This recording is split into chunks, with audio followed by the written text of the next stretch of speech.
Hello, hello, hello. Tonight, if you couldn't already tell, we're going to be starting the Ace Attorney Trilogy, at the very least the first game. Might kind of break up, playing through the first game and then the other two games in the trilogy with some other games as we go. But we're starting this.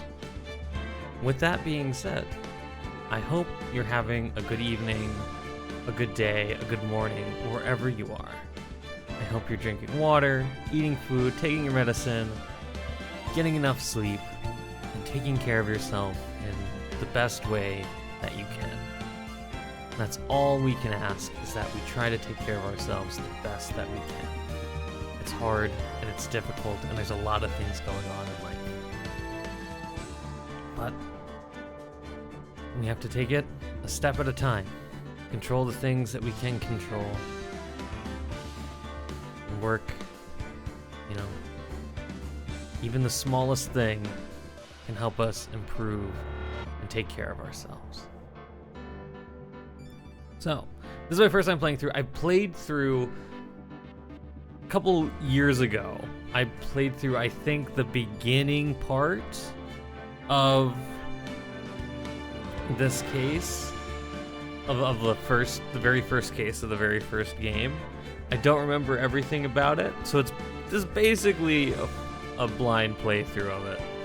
A first playthrough that I don't have a lot of background knowledge. I'm familiar with Ace Attorney from, memes and general culture, but I don't have a lot of, I don't know all the lore. There's Edgeworth, there's Gumshoe, there's Phoenix. That's enough, right? That works, right? That's enough of an idea. Well, either way, shall we get right into it?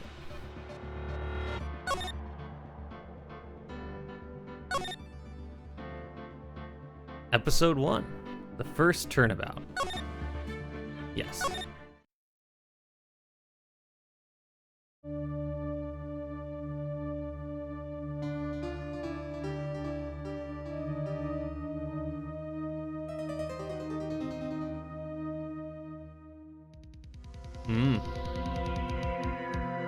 Damn it. Why me? I can't get caught. Not like this. I've got to find someone to pin this on. Someone like him. I'll make it look like he did it.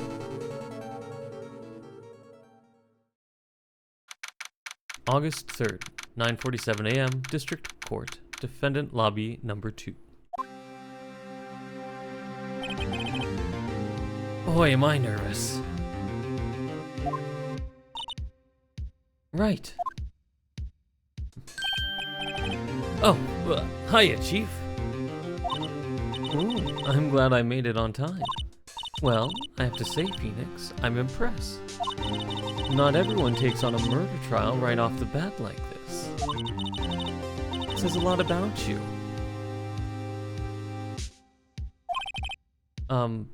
Thanks? Actually, it's because I owe him a favor. A favor? You mean you knew the defendant before this case? Yes. Actually, I kind of owe my current job to him. He's one of the reasons I became an attorney. Well, that's news to me. I want to help him out, any way I can.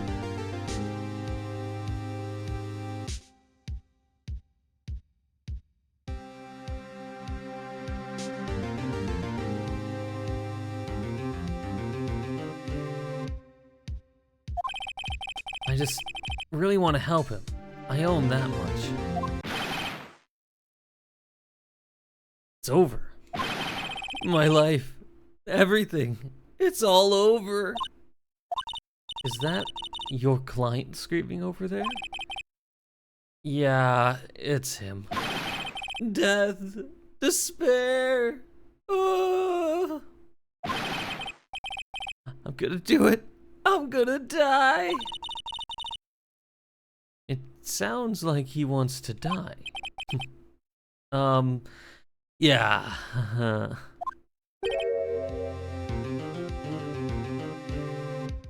Nick. Hey there, Larry. Dude, I'm so guilty. Tell him I'm guilty. Give me the death sentence. I'm afraid to die. I ain't afraid to die.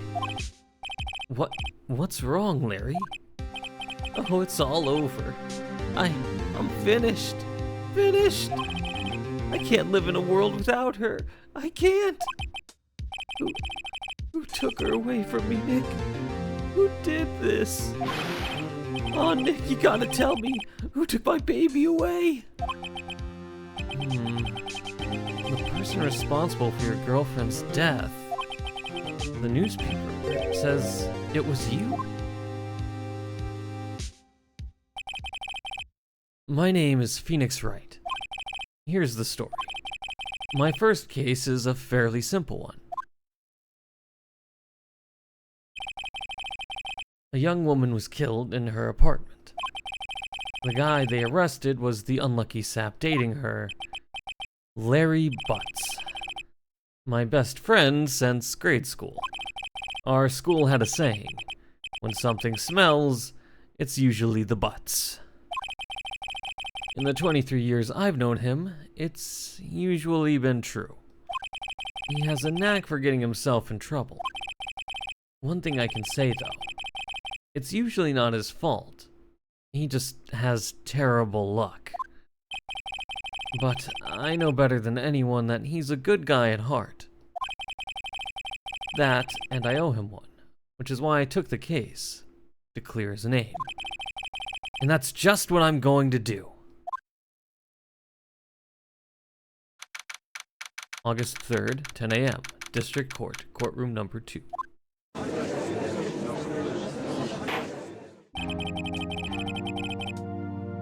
Court is now in session for the trial of Mr. Larry Butts. The prosecution is ready, Your Honor. The, defense is ready, Your Honor. Mr. Wright, this is your first trial, is it not? Yes, Your Honor. I am, a little nervous. Your conduct during this trial will decide the fate of your client. Murder is a serious charge. For your client's sake, I hope you can control your nerves. Thank you, Your Honor. Mr. Wright, given the circumstances, I think we should have a test to ascertain your readiness. Yes, Your Honor. Hands shaking, eyesight fading. The test will consist of a few simple questions. Answer them clearly and concisely. I'm glad it's not the pacer test. Please state the name of the defendant in this case. The defendant? Well, that's Larry Butts, Your Honor. Correct. Just keep your wits about you and you'll do fine. Next question. This is a murder trial. Tell me, what's the victim's name? Whew, I know this one. Thought I read the case report over cover to cover so many times. It's... wait. Uh-oh. No way. I forgot. I'm drawing a total blank here. Phoenix, are you absolutely sure you're up to this? You don't even know the victim's name. Oh, the victim, of course, I know the victim's name. I, just forgot, temporarily. I think I feel a migraine coming on. Look, the victim's name is listed in the court record. Just press the R button to check it any time, okay? Remember to check it often. Do it for me, please. I'm begging you. Cindy's autopsy report. Time of death, July 31st, 4 to 5 p.m. Cause of death, loss of blood due to blunt trauma.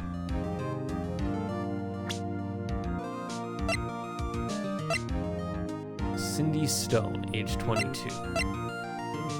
The victim in this case, a model. She lived in an apartment by herself.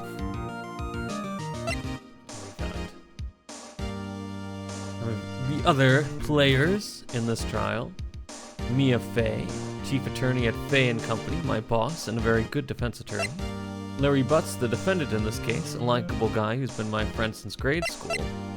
And Winston Payne, the prosecutor for this case, lacks presence, generally bad at getting his point across.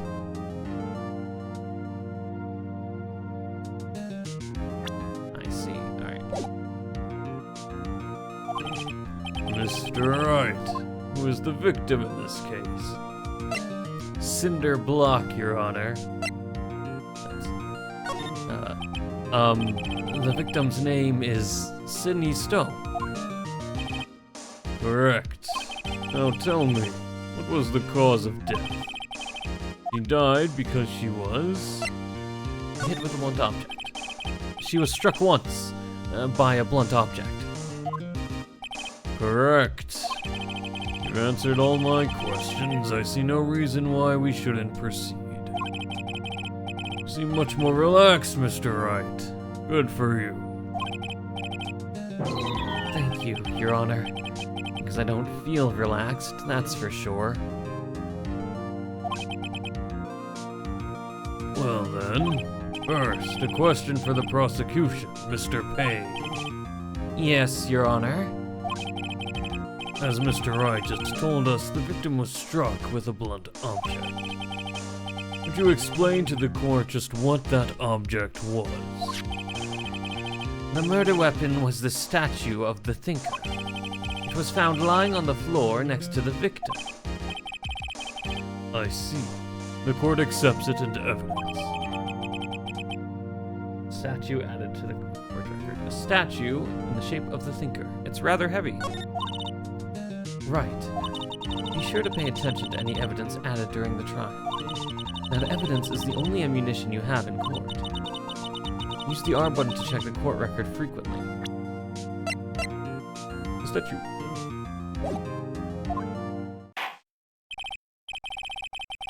Mr. Payne, the prosecution may call its first witness.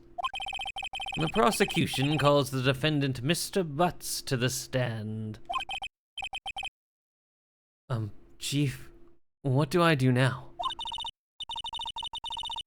Pay attention. We don't want to miss any information that might help your client's case.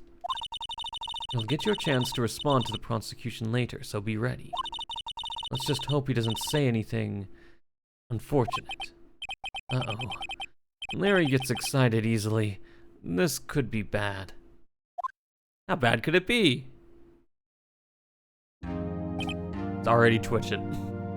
Ahem. Mr. Butts, is it not true that the victim had recently dumped you? Hey, watch it, buddy! We were great together. We were Romeo and Juliet, Cleopatra and Mark Antony. Didn't they all die? I wasn't dumped. She just wasn't taking my phone calls or seeing me, ever. What's it to you anyway? Mr. Butts, what you describe is generally what we mean by dumped. In fact, she had completely abandoned you and was seeing other men. She had just returned from overseas with one of them the day before the murder. What do you mean, one of them? Lies! All of it lies! I don't believe a word of it! Your Honor, the victim's passport. According to this, she was in Paris until the day before she died. The passport. The victim apparently arrived home from Paris on July 30th, the day before the murder. Indeed, she appears to have returned the day before the murder. Dude, no way. The victim was a model, but did not have a large income. It appears that she had several sugar daddies. Daddies? Sugar? Yes, older men who gave her money and gifts. She took their money and used it to support her lifestyle. Dude, we can clearly see what kind of woman this Miss Stone was. Tell me, Mr. Butts, what do you think of her now? Right. I don't think you wanted to answer that question. Yeah, Larry has a way of running his mouth in all the wrong directions. Should I? Let's stop him from answering. My client had no idea the victim was seeing other men. That question is irrelevant to this case. Dude, Nick, what do you mean irrelevant? That she-dog? I'm gonna die. I'm just gonna drop dead. Yeah, and when I meet her in the afterlife, I'm gonna get to the bottom of this. Let's continue with the trial, shall we? I believe the accused's motive is clear to everyone. Yes, quite. Oh boy, this is so not looking good. Next question. You went to the victim's apartment on the day of the murder, did you not? Well, did you? Or did you not? Well, maybe I did, and maybe I didn't. Uh-oh, he went. What do I do?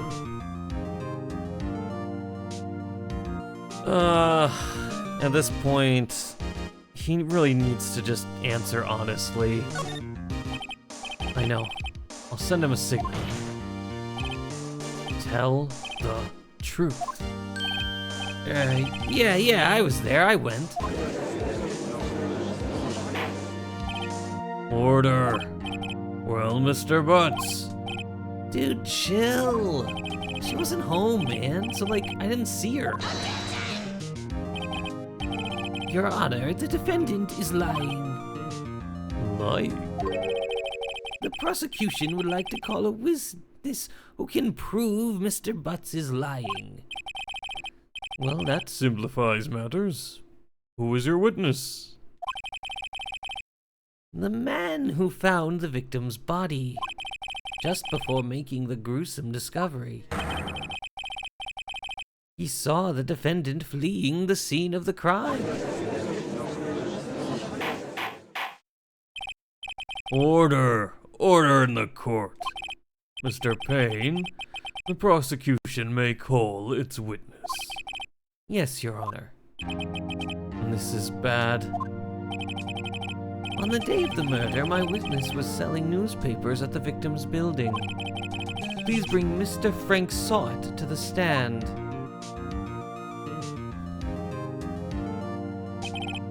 Mr. Sawt, you sell newspaper subscriptions.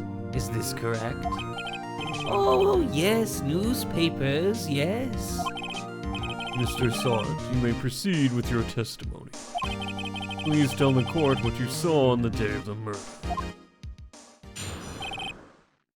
Witness testimony. Witness's account.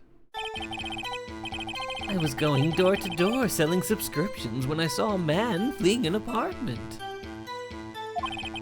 I thought he must be in a hurry because he left the door half open behind him. Thinking it strange, I looked inside the apartment. Then I saw her lying there, a woman not moving, dead. I quailed in fright and found myself unable to go inside. I thought to call the police immediately. However, the phone in her apartment wasn't working. I went to a nearby park and found a public phone. I remember the time exactly. It was 1 p.m. The man who ran was without a doubt the defendant sitting right over there.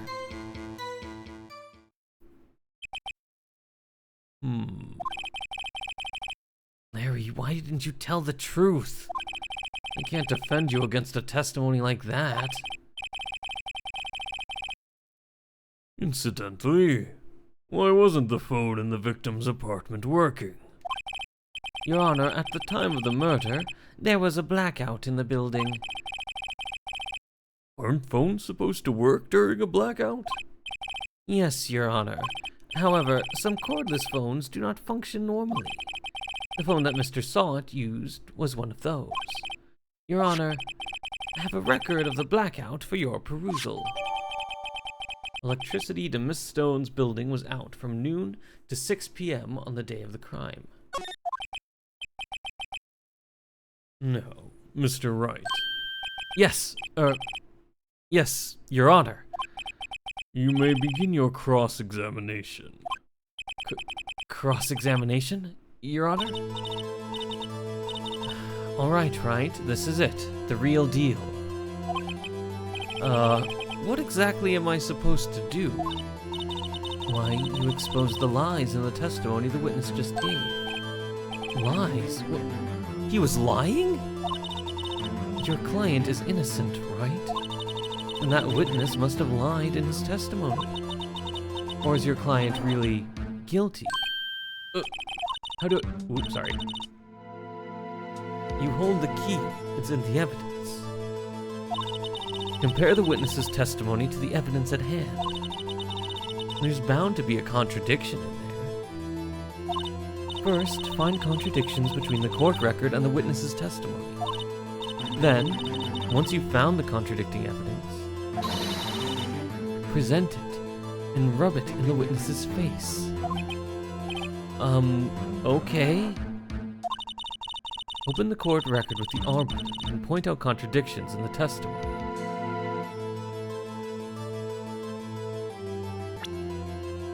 Right, I think I have to use... Yeah. I think I have to use the time of death. There's also one in which he said the phone wasn't working, but didn't go into the apartment, so how would you know the phone wasn't working if you didn't go into the apartment? But I think I tried that on like the many years ago, the first thing I did. Cross-examination. I just realized I have not been visible this entire time. Oopsies. I think we're good. We'll move myself around if I'm in the way of dialogue. I was going door to door selling subscriptions when I saw a man fleeing the apartment. I thought he must be in a hurry because he left the door half open behind him. Thinking it strange, I looked inside the apartment. Then I saw her lying there, a woman not moving, dead. I quailed in fright and found myself unable to go inside. I thought to call the police immediately. However, the phone in her apartment wasn't working. I went to a nearby park for a pub photo. I remember the time exactly. It was 1 p.m. Objection! You found the body at 1 p.m.? You're sure?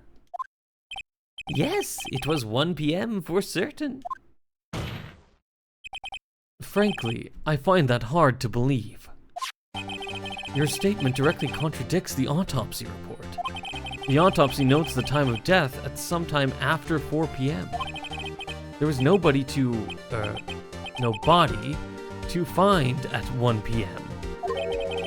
How do you explain this 3-hour gap?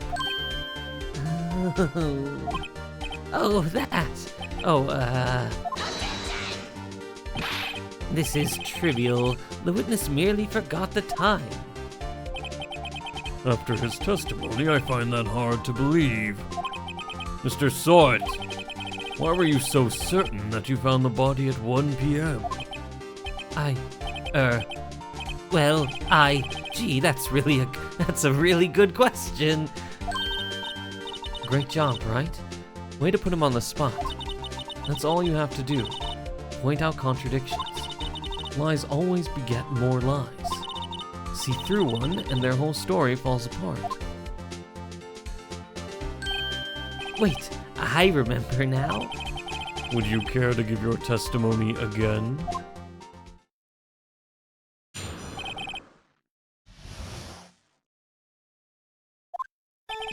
You see, when I found the body, I heard the time. There was a voice saying the time. It was probably coming from the television. Oh, but it was 3 hours off, wasn't it? I guess the victim must have been watching a video of a taped program. That's why I thought it was 1 p.m. Terribly sorry about the misunderstanding.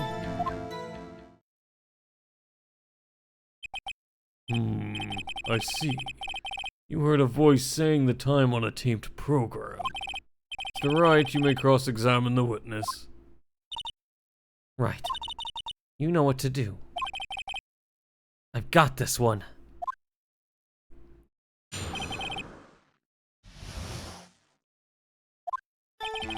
You see, when I found the body, I heard the time. There was a voice saying the time. It was probably coming from the television. But there was a blackout. Hold it right there. The prosecution has said there was a blackout at the time of the discovery. And this record proves it. You couldn't have heard a television or a video. Well, ugh. The defense has a point. You have an explanation for this, Mr. Sot? No, I find it quite puzzling myself, quite. Wait, I remember now. Mr. Sot, the court would prefer to hear an accurate testimony from the very beginning. These constant corrections are harming your credibility.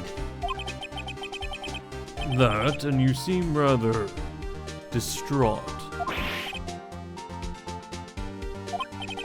My apologies, Your Honor. It must have been the shock of finding the body. Very well, Mr. Sot. Let's hear your testimony once more, please.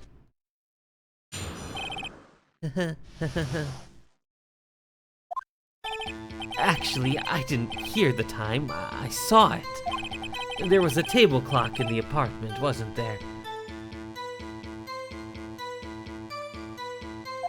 Yeah, the murder weapon. The killer used it to hit the victim. That must have been what I saw. You saw a clock? I guess that would explain it. The defense may cross-examine the witness. Gladly.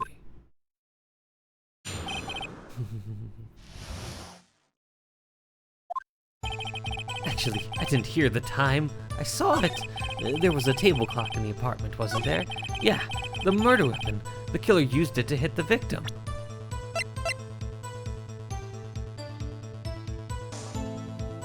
Objection! Wait just a moment. The murder weapon wasn't a clock. It was the statue. Now, how is this supposed to be a clock? You, with your objections and your evidence, just who do you think you are? Just answer the question, Mr. Sot. Hey, I saw it there, okay? That's a clock. Your Honor, if I may. Yes, Mr. Payne. As the witness stated, this statue is indeed a clock. The neck is a switch. You just tilt it and it says the time out loud. As it doesn't look like a clock, I submitted it as a statue. My apologies. I see. So the murder weapon was a table clock after all. Well, Mr. Wright, it appears that the witness's testimony was correct, and this is a clock. Do you have any problems with his testimony now? Yes. Your Honor, there's a gaping hole in the witness's testimony. The only way he could have known the weapon was a clock is to hold it in his hand. Yet the witness testified that he never entered the apartment. Clearly a contradiction. Indeed. The witness knew it was a clock because he... You're lying. You were inside the apartment on the day of the murder. Oh, yeah? Prove it! Prove I went in there. I'll do better than that. I can prove you were the one who killed her. You struck her with the clock, and the shock of the blow triggered the clock's voice. That was the sound you heard.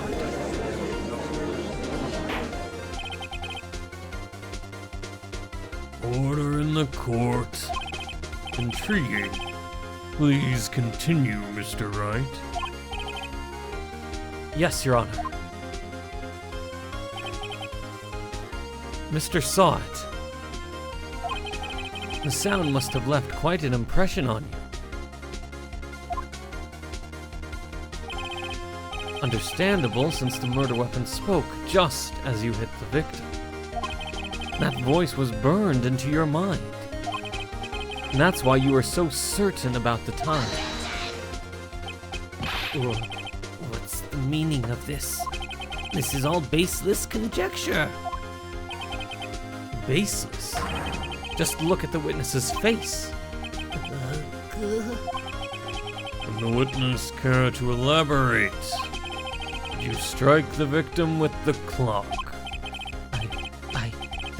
That day, I never. Look, the clock. I heard, no, I mean, I saw. He threw his toupee at me. Shut up! I hate you. It was him, I tell you. I saw him. He killed her, and he should burn. Burn, give him death. Order in the court, I say. Your Honor, a moment, please. There isn't a shred of evidence supporting the defense's claims. Mr. Wright, Your Honor, you claim the sound the witness heard came from the clock. You have any evidence? the whole case is riding on this. You better think it through carefully. Your Honor, the sound Mr. Salt heard was definitely this clock. A fact which is clear if you simply... I guess we could try sounding the clock. Let's sound the clock now, here in this court. Your Honor, may I have the clock? I ask the court to listen very carefully.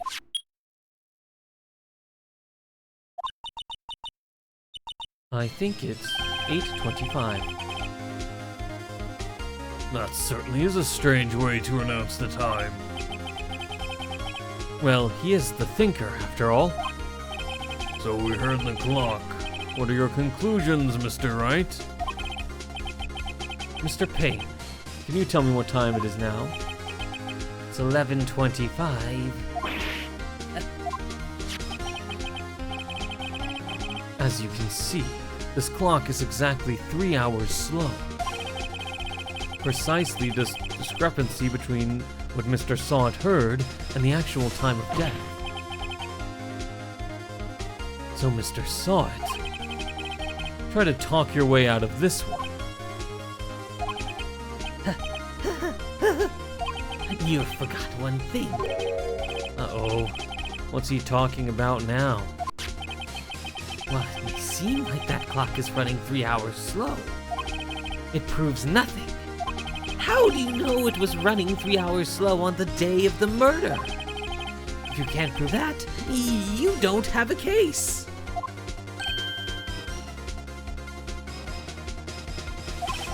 He's right. How am I going to prove that? Damn it, I was so close. Mr. Wright, it seems you lack the critical evidence to support your claim. Yes, Your Honor. It's that one. This means I cannot let you indict the witness. Unfortunately, this ends the cross-examination of Mr. Frank Salt. I came all the way down here to testify, and look what happens. You treat me like a criminal. A criminal! You lawyers are all slime. I almost had him. Sorry, Larry. I failed you. There's nothing I can do about it now. Not so fast, Mr. Sawit. Chief. Listen up, right? Don't throw this one away. Not like this. Think. But, Chief, it's over. I can't prove the clock was slow the day of the murder. Nobody can prove that. Well, yes. But that doesn't mean you can't still win. Try thinking out of the box. Don't waste time doubting the facts. Assume the clock was 3 hours slow and think through it. Ask yourself, why was the clock 3 hours slow? Figure out the reason and you'll have your proof. Right? Right? Can you think of a reason as to why the clock would be 3 hours slow? Yes.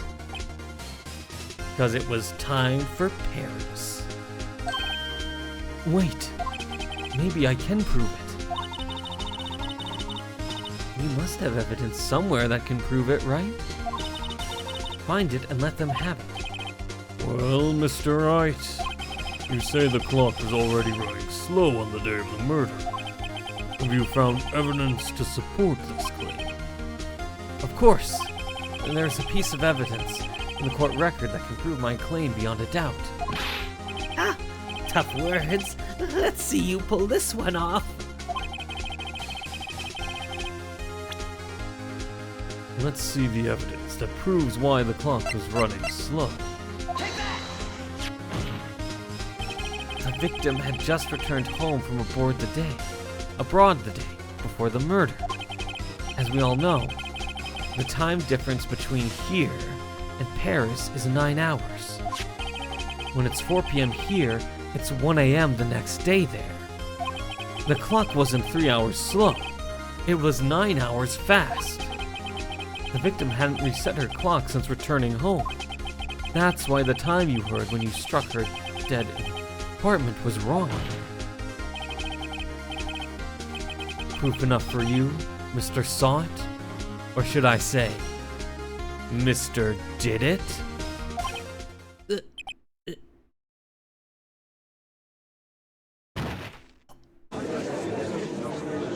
Oh boy.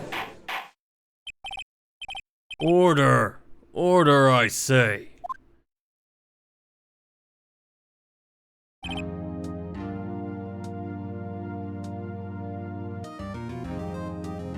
Well, this case has certainly turned out differently than we all expected. Mr. Payne, your witness. He was arrested and has been taken away, Your Honor. Very well. Mr. Wright. Yes, Your Honor? I have to say, I'm impressed. I don't think I've ever seen someone complete a defense so quickly and find the true culprit at the same time. Thank you, Your Honor. At this point, this is only a formality, but this court finds the defendant, Mr. Larry Butts, not guilty.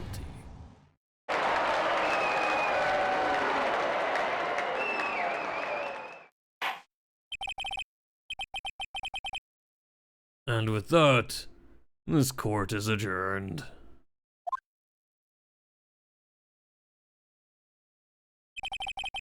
It turns out that Frank Sawit was a common burglar. He posed as a newspaper salesman to check and see when people were out of the house. And that day, when Larry went to her apartment, the victim wasn't home. After he left, Mr. Sawit let himself in to do his dirty work. While he was searching her place, the victim returned. Flustered, Mr. Sawit grabbed the nearest blunt object he could find.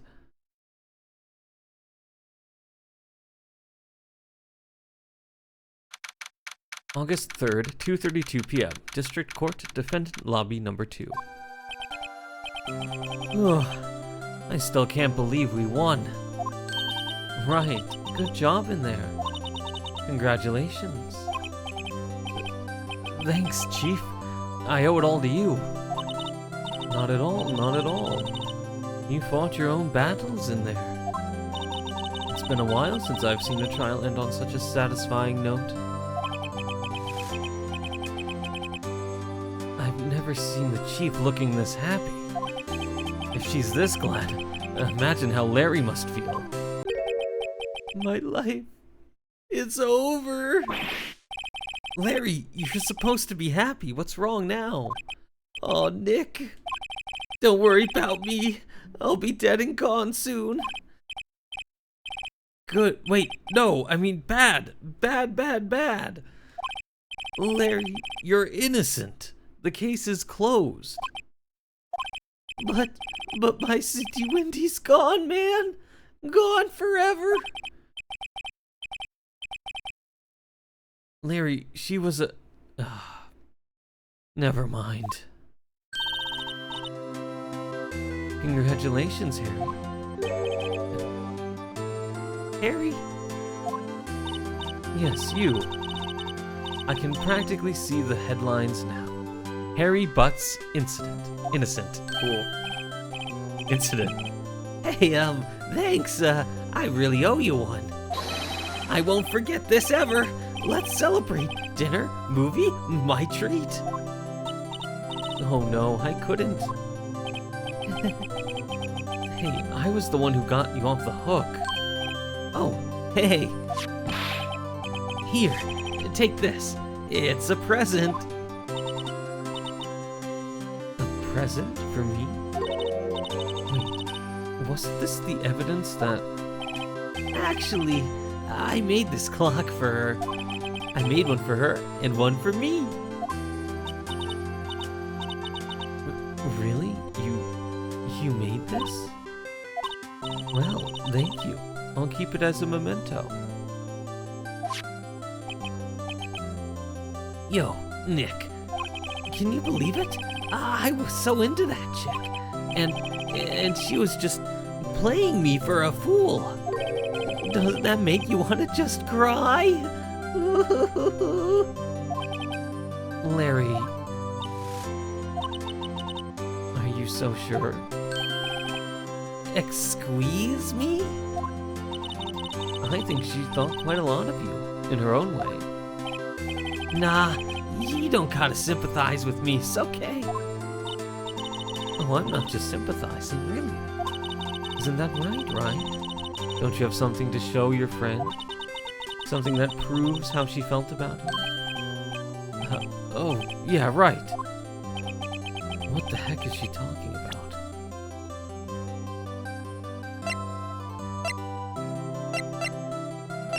Is it this? I mean, she kept it. She didn't throw it away. Check this out, Larry. Proof positive you weren't just some chump to her. Huh? What about that clock?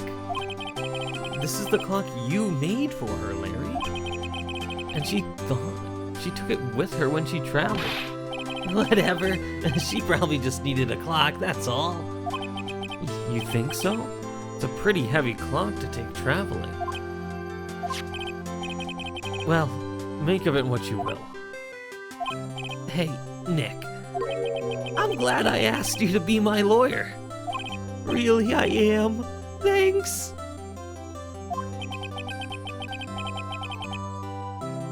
Hope that made him feel a little better. Right. I hope you see the importance of evidence now. Also, hopefully you realize things change depending on how you look at them. People, too. We never really know if our clients are guilty or innocent. All we can do is believe in them. And in order to believe in them, you have to believe in yourself. Right. Listen. Learn. Grow strong. Never let go of what you believe in. Never. Well, I think our work here is done. Shall we be off? Yeah, I guess so. Say, how about dinner? On me? We'll drink a toast to innocent butts. Yeah! Oh, speaking of Harry, you were saying part of why you became a lawyer was because of him. Yeah. Part, at least. You'll have to tell me more about it sometime. Maybe over drinks? So, my first trial came to a close. Larry slapped me on the back and said, "Gee, Nick, it's good to have friends." But I'm pretty sure he's not gonna pay us. Unless you count the clock he gave Mia. I didn't know it then, but that clock was soon going to be at the center of another incident. And my promise to tell the chief about me and Larry would be one promise that I wouldn't be able to keep. What do you mean? The end.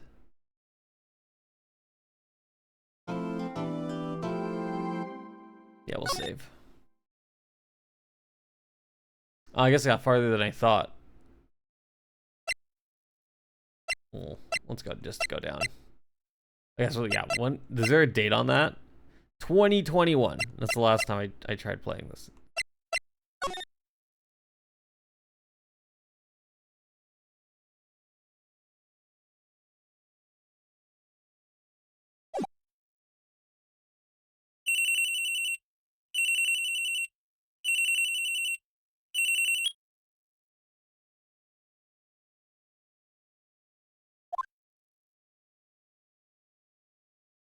Hello?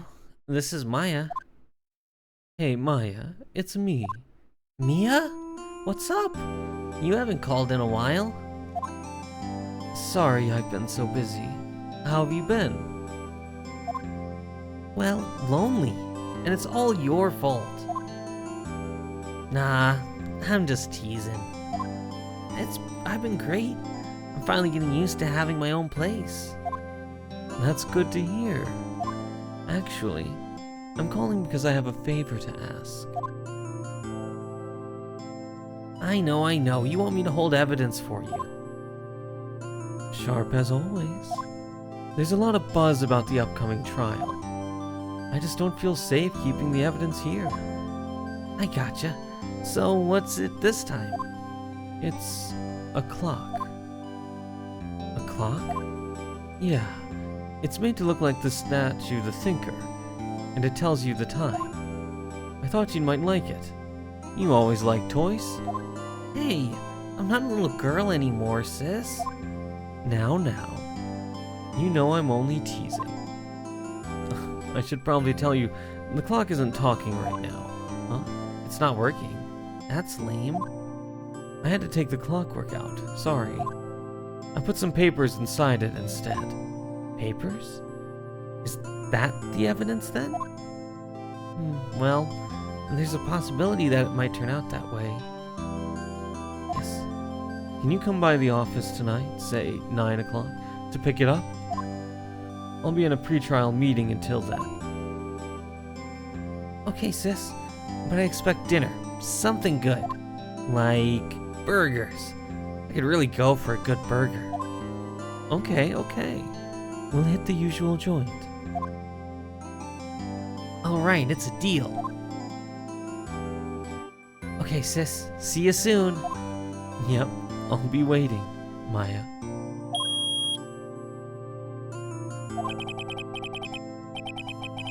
Conversation recorded September 5th, 9:27 a.m. September 5th, 8:57 p.m. Bay & Co. Law Offices.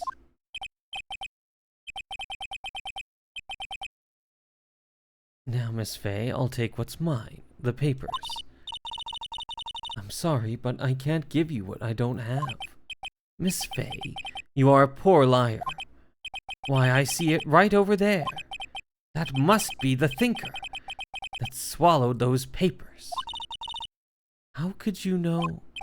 Oh, you're not cogniferous of my background. Gathering information is my business, you see. I should have been more careful. Ho ho ho. Ho ho. My dear Miss Fay, I am so very sorry, but I'm afraid I must ask you for one more thing. Your eternal silence. Farewell, Miss Fay.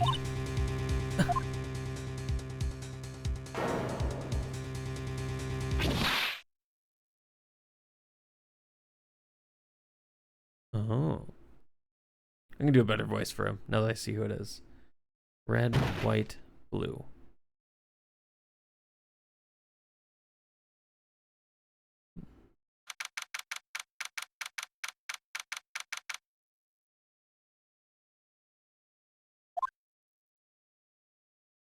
Is this the morning? Yeah, it is. Oh, I'm late. Huh, that's strange. Guess the chief left without me. She said her sister was coming over, so we should all go out for dinner. What's that smell? Blood? Mia! Maybe she's in her office. Is there anything? Oh, blood. That can't be good. I have to check and see if Mia the chief's okay. Alright, I don't think we're gonna get anything from here. Alright.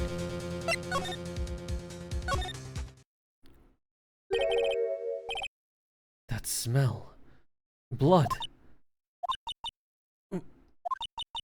Sis. Someone's there.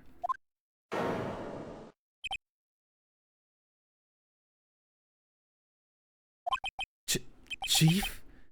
Chief! Chief! He's dead.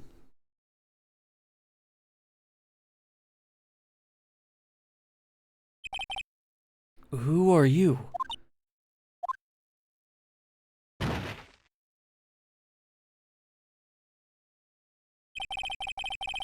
The strange girl dropped out cold.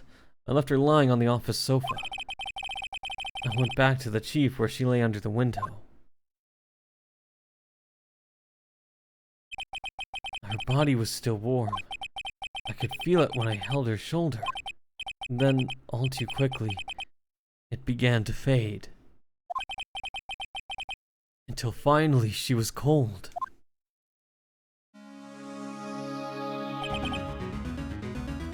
Chief.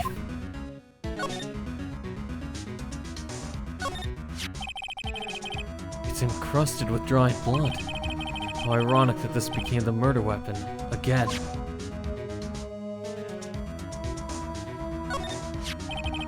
Some shards of glass are scattered on the floor, and they seem to be the remains of a glass light stand.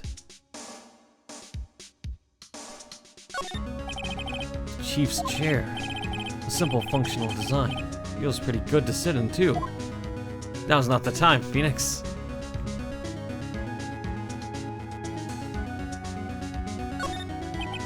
Chief, it's hard seeing her like this, but if there are any clues here, she was struck on the head with a blunt object. She probably died instantly. I think her lying next to her must have been the murder weapon. It's actually a clock. There's some glass shards near the chief's body. It must be pieces of the glass light stand lying broken in the back of the room. Nothing else that seems like a clue here. A piece of paper. It must have fallen from Mia's hand. What could it be? The word is written in blood on the scrap of paper. Maya.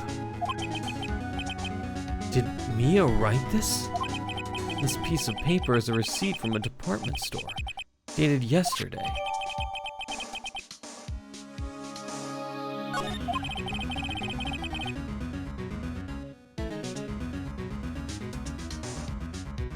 I think that's enough snooping around for now. I'd better call the police. Find out what the girl was doing here.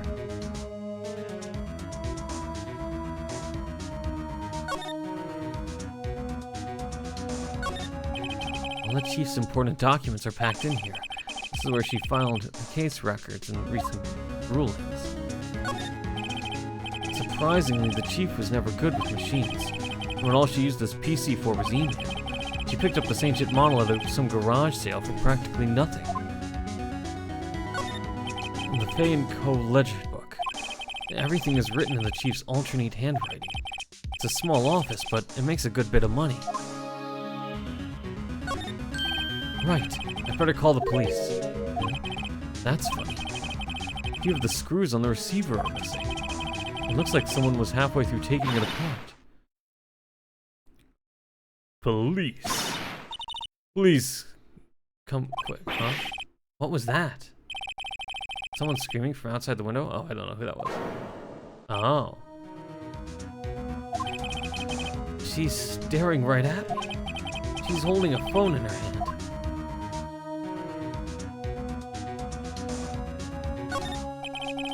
Phone receiver. I better not use it.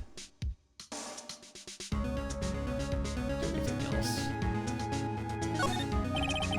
Perfectly normal office desk. The chief had a very particular policy about office decor. He's been big on stuff the clients use, but keep your own stuff simple.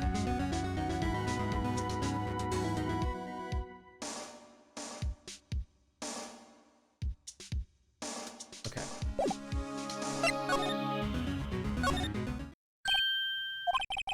That girl just now. Where'd she go? I put her right there on the sofa. Uh-oh. I hope she didn't run on me. Yeah. Don't scare me like that. Excuse me, but who are you? It's okay. I work here. Maya Fay. Maya Fay? Maya. So Mia was writing this girl's name. Maybe I should show her the receipt. I never thought there'd be a use for evidence like this outside the courtroom.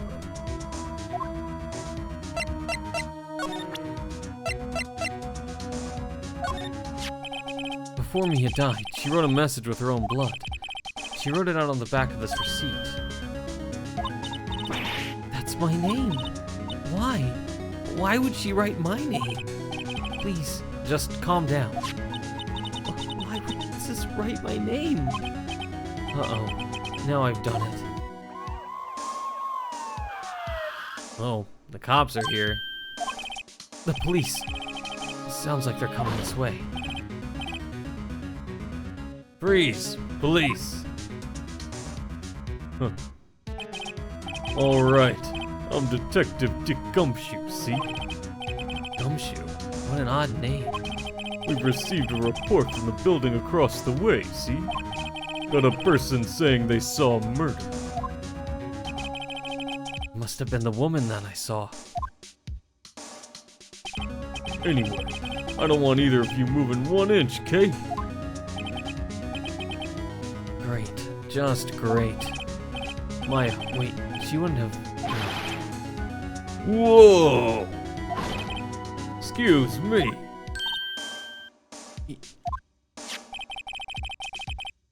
This word Maya here mean anything to you? That's my name. What? The victim drew this here note in her own blood, see? With her dying breath, she wrote down the killer's name. Killer? Case closed. You're coming down to the precinct, ma'am. What?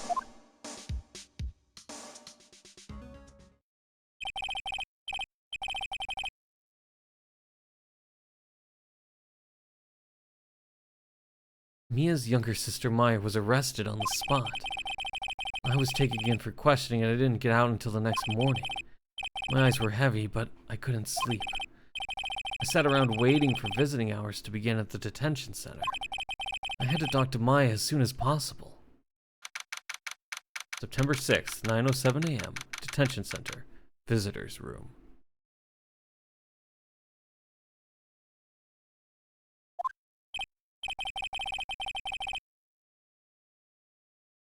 Wow, they have poor Maya locked up like a criminal. Oh, it's you, the lawyer. Good morning. Good morning. She looks so tired.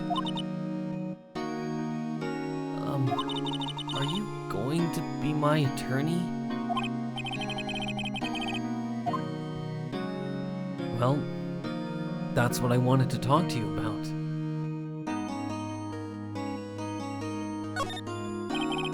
I better give it to her straight. It's up to you. Up to me? Yes. I don't think this is something that I should decide. After all, you're the one in trouble here. They're never going to believe me, are they? Even you, when you found me in the office, you looked at me like I had done it. Did I look at her like that? Did I look at her like that? No, I never thought. It's okay. I understand. And I've also heard about you. Heard? Heard what about me? I was talking to my sister on the phone the other day. Today was my junior partner's first time in court. Wow, really? How'd that go? It was quite the scene. Honestly, I was on edge the whole time. It's been a while. Huh. So he crashed and burned? He's a genius. One of those strike fear into the hearts of evil types. The only thing he's lacking is experience. Huh? Sounds like it was fun. Well, I know who to go to if I ever get in trouble now. I don't know mine. I think you might want to wait. Give him 3 more years. That is, unless you want to be found guilty. That's what she said. I'm sorry. I didn't mean to insult you. No, it's okay. It's true, I guess. But at the same time, I can't just sit by and watch. When I think of the person who did this to Mia, I know.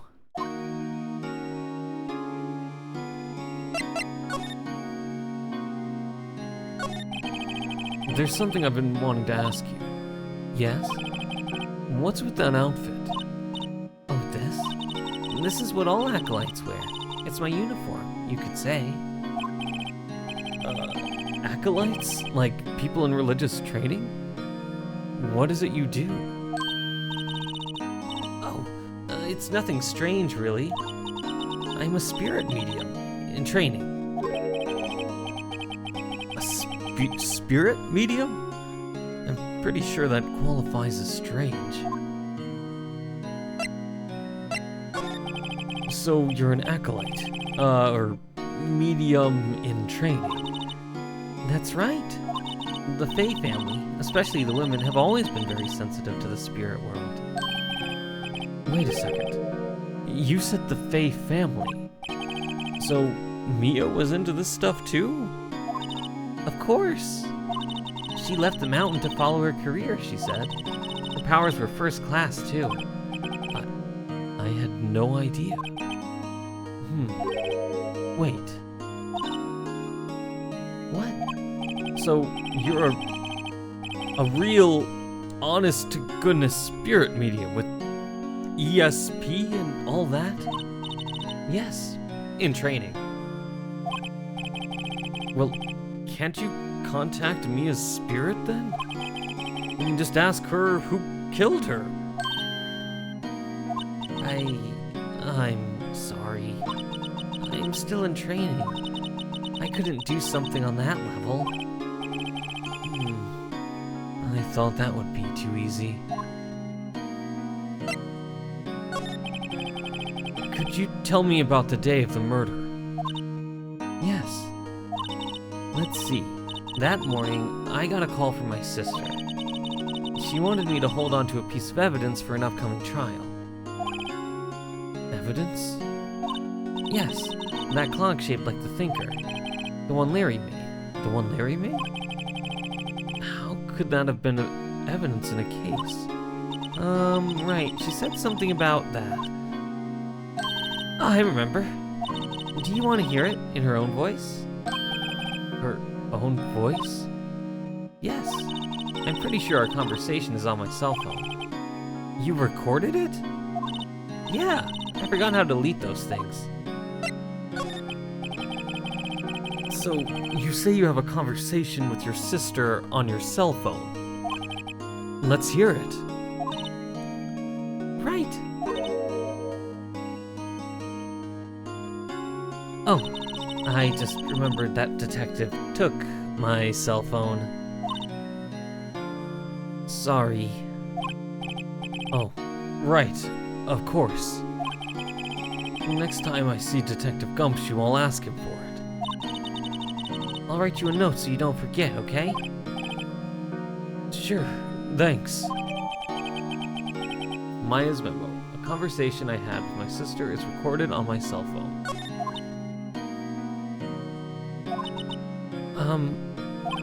Huh? Something the matter? I was wondering, could I ask you a favor? This is the address of a famous lawyer. My sister gave me this a long time ago. She said if I was ever in trouble, I should call him. And, well, I'm in trouble. Do you think you could go ask him to represent me?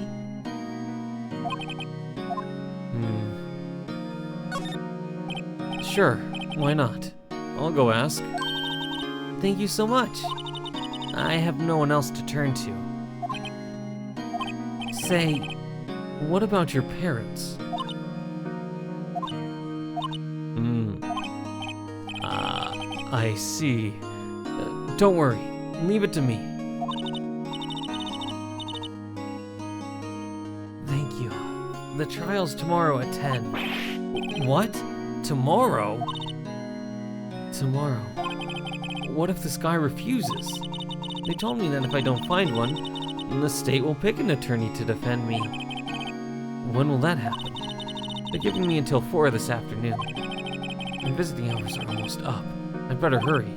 Right, I'll be back. Could you tell me about the day of the murder? Sorry, I know it must be hard. No, it's okay. All I've been doing the last few hours is talking about it. I've kind of gotten used to it. Let's see. That morning, I got a call from my sister. She wanted me to hold on to a piece of evidence for an upcoming trial. That's the thinker clock that Larry made. He practically qualifies as a serial murderer by now.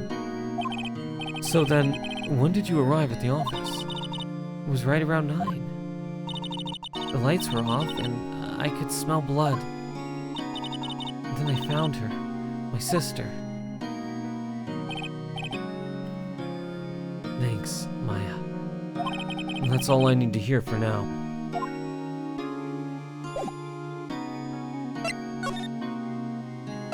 I guess we're looking for Grossberg. Grossberg Law Offices. What a name. September 6th, Grossberg Law Offices. According to the receptionist, the big boss is out. She couldn't say when he'd be back. It must be hard to keep track of everything when you're a famous lawyer. Not to mention run an office like this. I guess I'll just have to come back later. The painting has been bugging me ever since I stepped in here. The oil paint is so thick it's practically giving me a stuffed nose. Sure, the price is nothing to sneeze at either, for that matter. Expensive-looking mahogany bookshelves filled with expensive-looking books. Funny. They don't look like they've ever been read. Solid mahogany desk. The wood's been polished to a deep luster.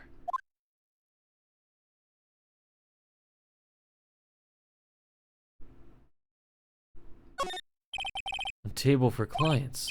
An elegant ebony case, and if I'm not mistaken, that lighter's made of solid gold. These fancy pants over here. Even I can tell someone here's got money to burn. An expensive potted plant. No idea what kind of plant it is, but it's probably the most expensive one available. Alright. No clues here.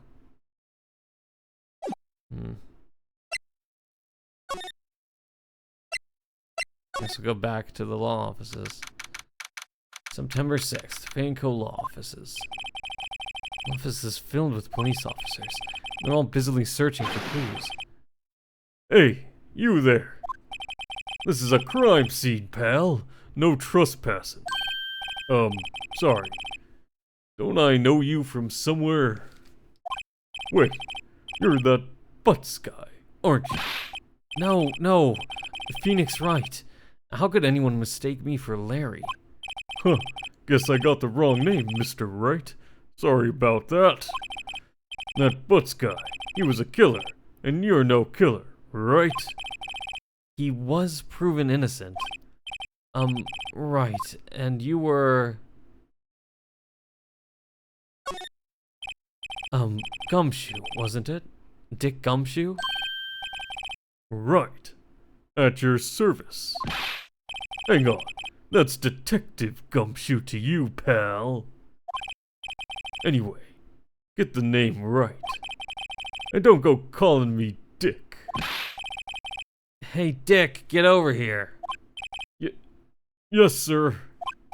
Be right there.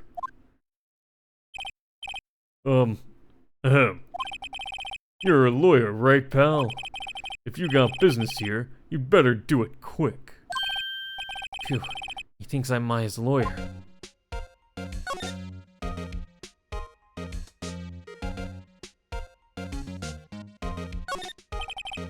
His desk, perfectly clean as always. The only thing it's missing is Mia. Mia's favorite potted plant. I remember it had this bizarre name no one could ever remember. Cordeline Stricta, pal. Who was that? I have no idea who that was. Cordeline Stricta. The sky is blue and so am I. There's that hotel right across the way. Kinda convenient, ain't it? It's in a hotel room right across the way. An old movie poster. Apparently, this was the first movie that made Mia cry when she saw it. I'll have to check it out one of these days.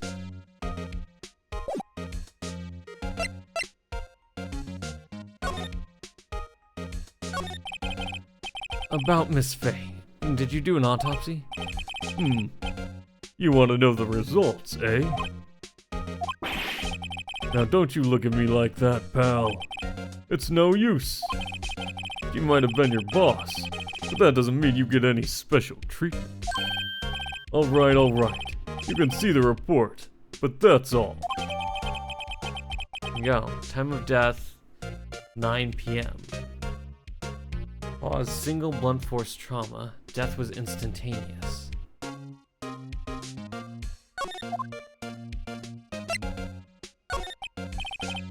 About Maya.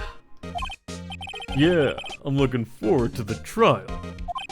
Sorry, pal, but this is one trial you aren't gonna win. Why do you say that? The city's put Prosecutor Edgeworth on the prosecution. Edgeworth? I'm sure you know what that means. You being a lawyer and all. Prosecutor Edgeworth. That's right, pal. Mr. Miles Edgeworth himself. Wait, you do know him, don't you? Never heard of him.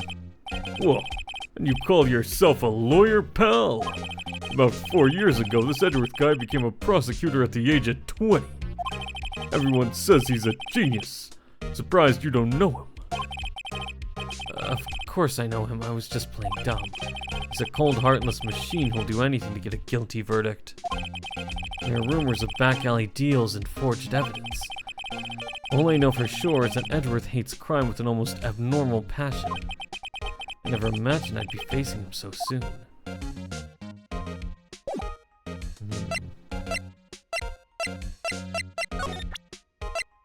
Probably shouldn't show him. Oh, maybe this. I was wondering, did you see Maya Faye's cell phone? Oh, that. I have that. Do you think you could give it back? Sure. I mean, wait a second, pal. Tricky lawyer. Uh-oh, he's on to me.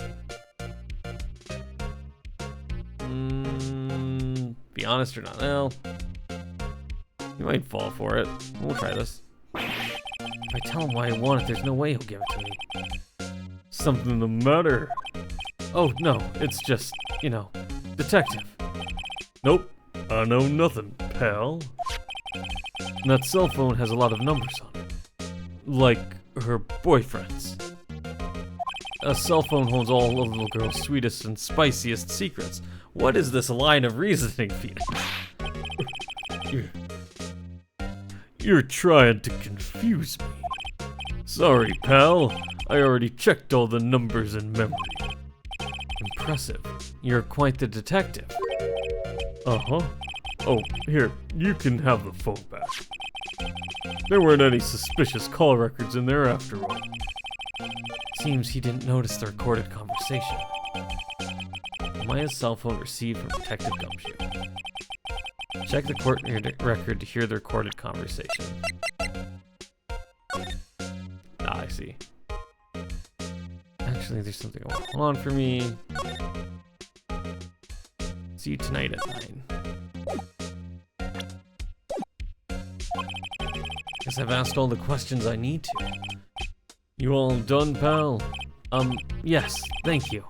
I'll be heading out now. Oh, wait. One more thing I wanted to mention to you. I don't suppose you're planning on talking to that witness. Anyway, you better not. No influencing the witness with your lawyerly ways, pal. That witness? Come to think of it, I'd completely forgotten about her. The witness? Yeah, Miss April May. I'm sorry about this, but I can't tell you anything about her. Well, you just told me her name. Miss May, huh? So you've sent her home already then? You're trying your lawyerly tricks on me now. She's not to go outside her room until the trial. So she's still in the hotel across the way. I guess I should know better than to try to get a detective to leak information. You got that right, pal. Time to pay a visit to Miss May.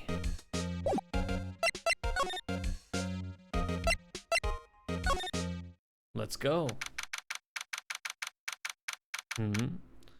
September 6th, Gatewater Hotel, room 303. Well, hello there, handsome. Hi. Smooth, right? Real smooth. You're the lawyer, aren't you? The detective told me. He said, don't say nothing to that lawyer, pal. Memo to self. Thank Detective Gumshoe for making my job harder. Gee, this is all like something out of a movie. It's all so exciting, I can hardly contain myself. Ooh, let me go freshen up so I can look the part of the beautiful eyewitness. I pity the lawyer that has to cross-examine this one.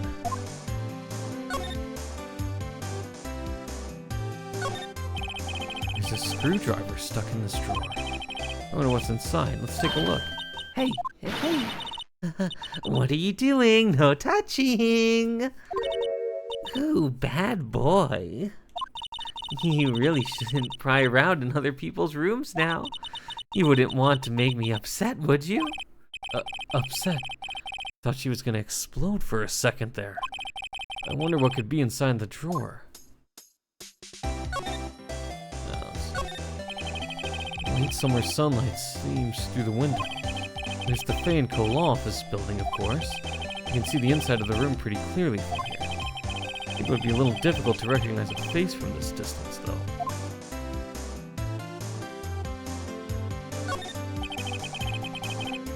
A bottle and 2 glasses are on the table. Somebody must be staying with her.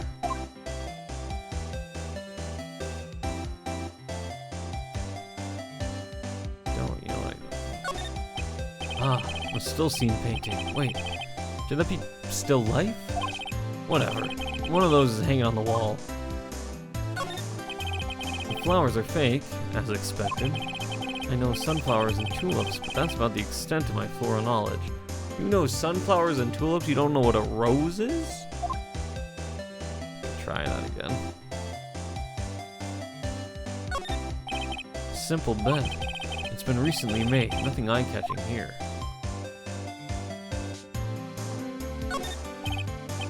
What's inside of it? Maybe later.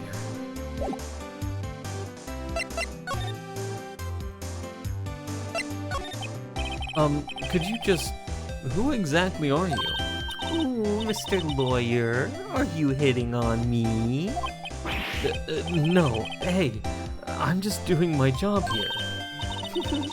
You know, you're cute when you blush. Believe me, this is the first time in my life I've blushed this much. Right, can you just tell me what it is you do? Well, no. And you had your little hopes up, didn't you? Oh boy. I see there are 2 glasses on the table. Is someone staying here with you? Ooh, what amazing powers of observation. You must be one of those famous detectives like on television. Oh, no, not me. I'm just a lawyer. Say, Mr. Big Detective, why don't you go look for clues in the garbage? Miss May doesn't like nosy little lawyers. Oh boy. Do you think you could tell me something? I need you to describe what you observed at the time of the incident. Ooh, observe. Incident. You sound just like a lawyer in the movies. I like a man with a big vocabulary.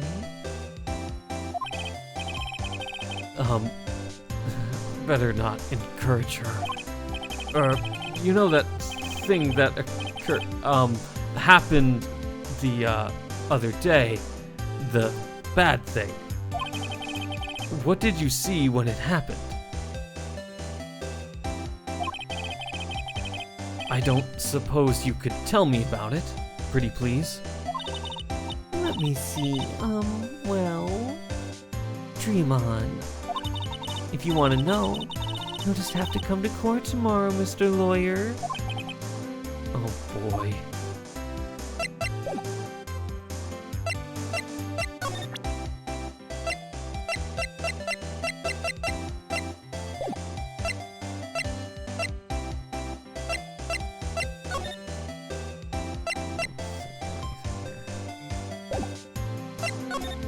I go back and check it. Oh yeah, okay.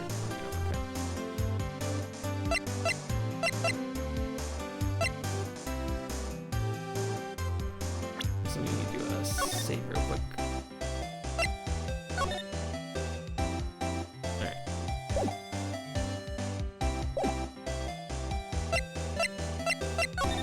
I guess we'll try going back to the law offices. Seems like Mr. Grossberg is out. Well, maybe I should just wait here for him to come back. Ahem. If that wasn't the most over-the-top clearing of the throat I've ever heard. So you're the one they say has been looking for me. Yes, that's me. He looks even grander than I imagined. That badge on your collar. Ah, so you're a lawyer, are you now? Yes, well, yes. And what do you want? I'm not particularly busy these days. Please proceed. Not busy? Then how come no one could get in touch with you? Something the matter? You came to see the one and only Marvin Grossberg, did you not? Well, here I am, boy. What do you want? Out with it. Well, sir, actually, it's about Maya. Maya Fey.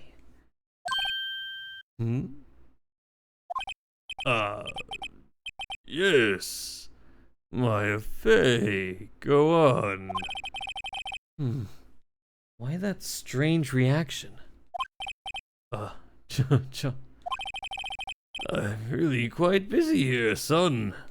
I can't go taking cases on a day's notice. No, it's quite impossible. Wait a second. How did you know the trial was tomorrow? Anyway, I'm afraid it's entirely impossible for me to represent her. Sorry, end of discussion. What's going on? He refused me before I even got a chance to ask him.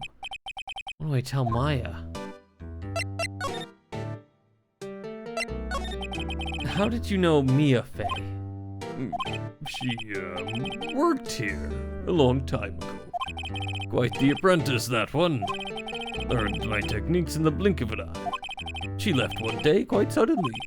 She had a mission, you see. A mission? You could see it in her eyes. She followed it with a burning passion. Never looked back, that one. And that's quite a painting.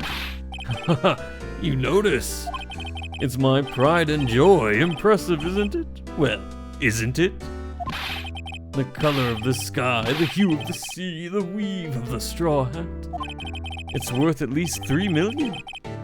I have no intention of parting with it, of course. No, I won't sell it, not even to you. I wasn't interested. It's not for sale. I'm not buying. Jeez.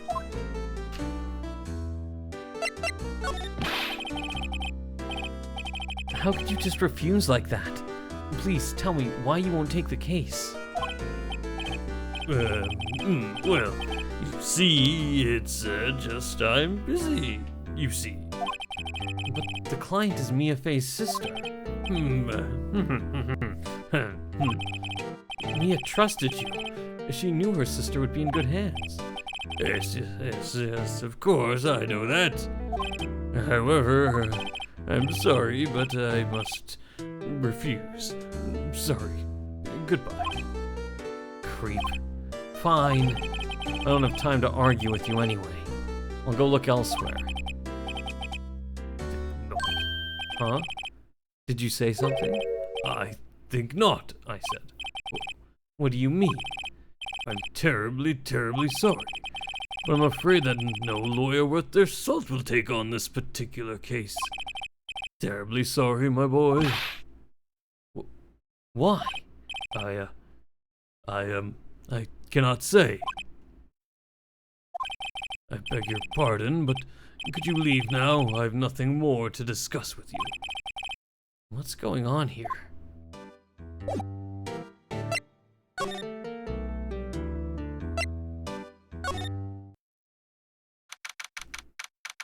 September 6th, 3:42 p.m.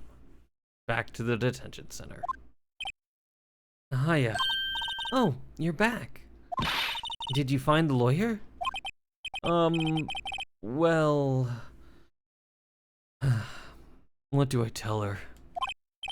Well, see, just be honest. I really don't think you should use that guy. He didn't seem healthy.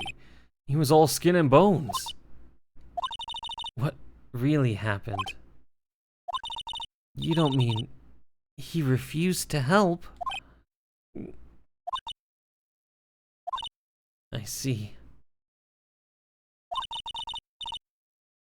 I've been abandoned then.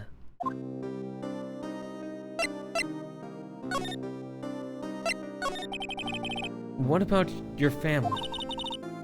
I only had my sister. My father died when I was very young, and I don't know where my mother is. Don't know? She could still be alive? The women in my family have been mediums for generations, and they say a lot of spiritual power runs in our blood. About 15 years ago, our family was involved in an incident. There was a man, and he ruined our mother's life. ruined. After that, she disappeared. Several years after that, my sister announced she would become a lawyer, and she left the mountain. So, you live by yourself? Yes, I've gotten used to it. Oh, also, I had to become independent or I'd lose my powers. I feel bad for her, all by herself up on that mountain. So, who was this man who, ruined your mother? About 15 years ago, there was an unusual murder case. Do you have the people involved in this? Well, this is 17, so that's when she was like 2.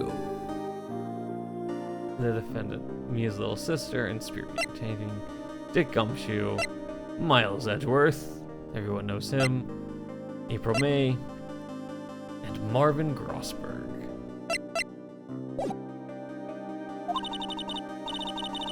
It made quite a stir. Everyone was talking about it, apparently. The police were running out of leads and they were getting desperate.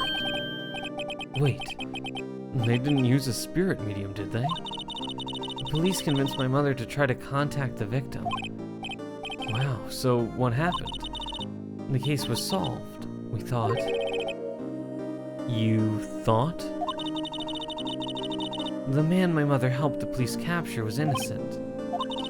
The police's consultation with a medium had all been carried out in secret, of course, but a man found out about it and leaked it to the press.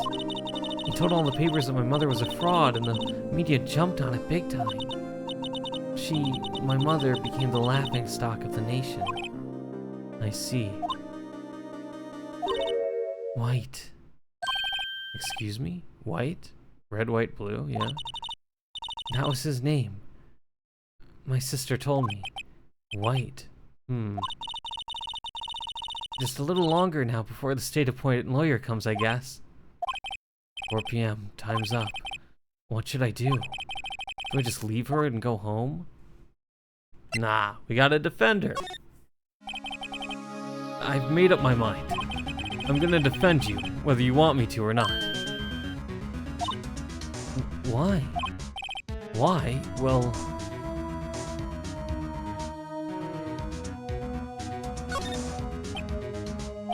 No one is as sad as a person without any friends. I know, I've been there, a long time ago. What do you mean? We had Larry Butts with us. Why did I become a lawyer in the first place? Because someone has to look out for the people who have no one on their side. Maya, I won't abandon you. You can count on me. That's so kind of you.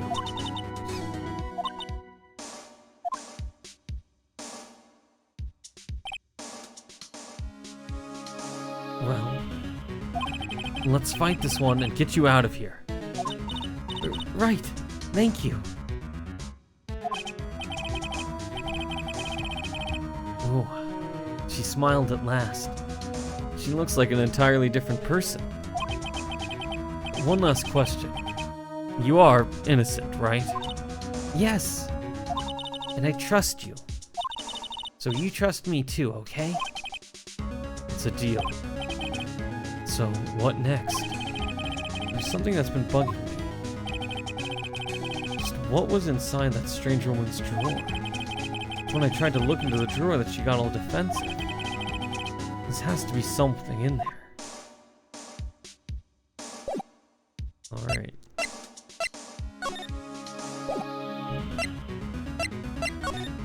No, there's nothing really to examine. Smiled for the camera. This guard monitors the visitors room. Hasn't moved an inch. Real pro, this guy.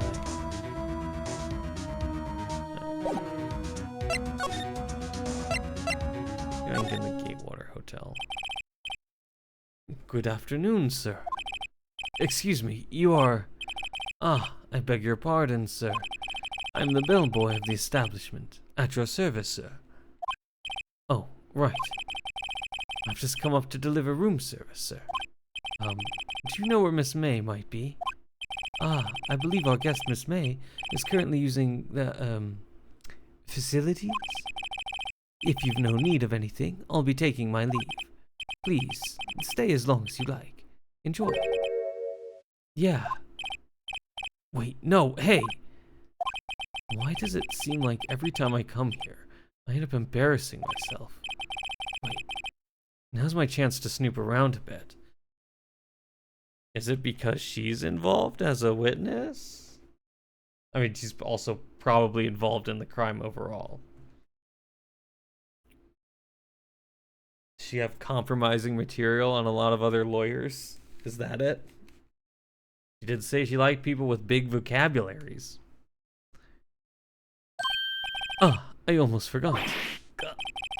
You came back quick. Might I ask you to inform Miss May that there is a message for her? And please tell her that Mr. White of Blue Corp phoned. Oh, right, sure. Red, white, and blue. Yep. Mr. White of Blue Corp. Where have I heard that name? White. That was his name. My sister told me. White was the name of the guy who ruined Mia and Maya's mother.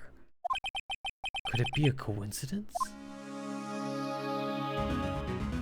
Probably not. There's a screwdriver sticking out of the half-open drawer.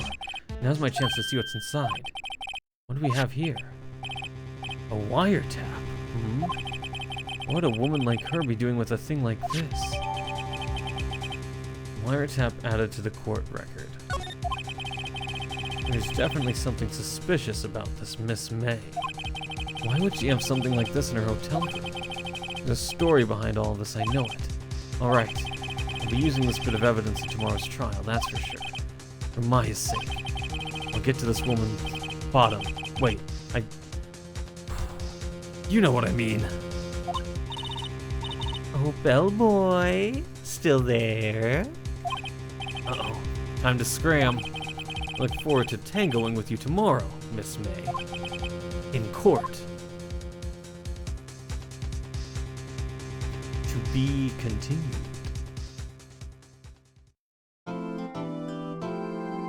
Yes, we will save our progress.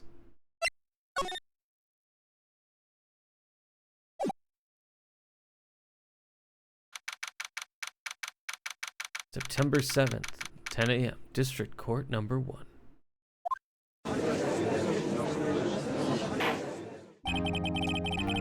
Court is now in session for the trial of Miss Maya Fey. The prosecution is ready, Your Honor. The defense is ready, Your Honor. Miles Edgeworth. I better not show any signs of weakness today. Mr. Edgeworth, please give the court your opening statement. Thank you, Your Honor. The defendant, Miss Maya Fey, was at the scene of the crime. The prosecution has evidence she committed this murder. And we have a witness who saw her do it. The prosecution sees no reason to doubt the facts of this case, Your Honor. I see. Thank you, Mr. Edgeworth. Let's begin then. If we may call our first witness, Your Honor. The prosecution calls the chief officer at the scene, Detective Gumshoe.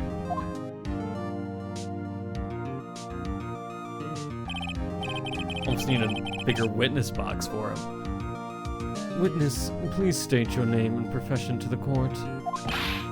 Sir, my name's Dick Gumshoe, sir. I'm the detective in charge of homicides down at the precinct, sir.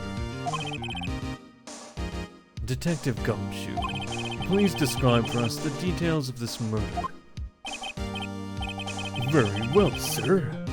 Let me use this floor map of the offices to explain. The body was found by the window here. And the cause of death. Oh, sorry, that was that. And the cause of death. Loss of blood due to being struck by a blunt object, sir. The murder weapon was a statue of the thinker found next to the body, sir. It was heavy enough to be a deadly weapon, even in a girl's hands, sir. The court accepts the statue as evidence. They're still calling it a statue. Floor plans are added to the court record. Now, Detective. Yes, sir. You immediately arrested Miss Maya Fey, who was found at the scene, correct? Can you tell me why? Yes, sir. I had hard evidence she did it, sir. Detective Gumshoe, please testify to the court about this hard evidence. This testimony. Okay. As soon as the phone call came in, I rushed to the scene. There were 2 people there already. The defendant, Miss Maya Fey, and the lawyer, Mr. Phoenix Wright. I immediately arrested Miss Maya Fey. Why? We had a witness account describing her. The witness saw Miss Maya Fey at the very moment of the murder.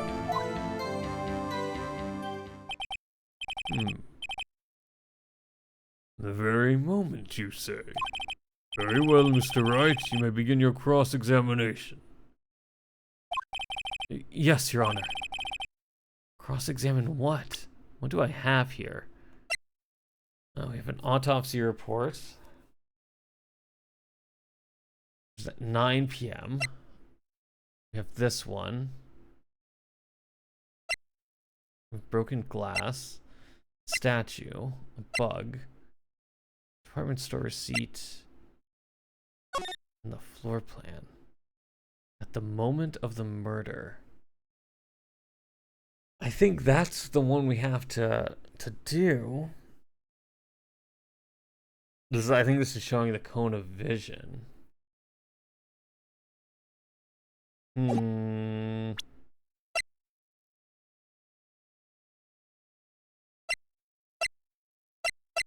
It could be that.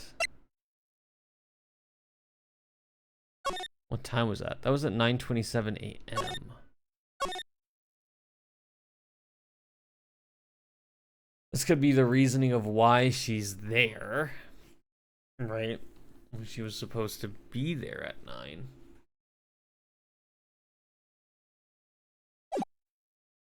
I wonder if it's that. Death was instantaneous. So that would presumably confirm that she was there at 9.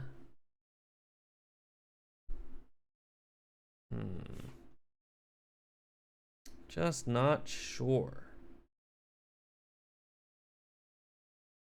It really is like, what is the piece of evidence I'm supposed to use to contradict something? Alright. Cross-examine what? I couldn't see a single contradiction in that testimony. Whoosh. Smack. Hey, Maya just threw something at me. What's this? When my sister couldn't find any contradictions in a witness testimony, she would bluff it and press the witness on every detail. The witness always slips up and says something wrong. It worked lots of times.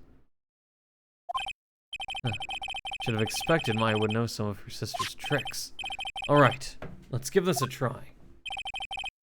Something the matter? No, Your Honor. I'd like to begin my cross-examination.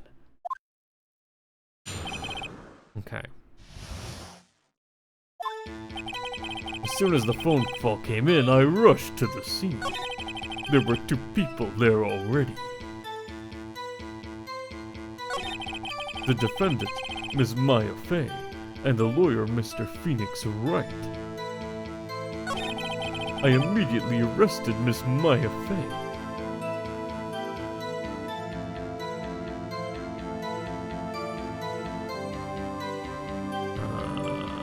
Can I present something here? It's immediately arrested, right?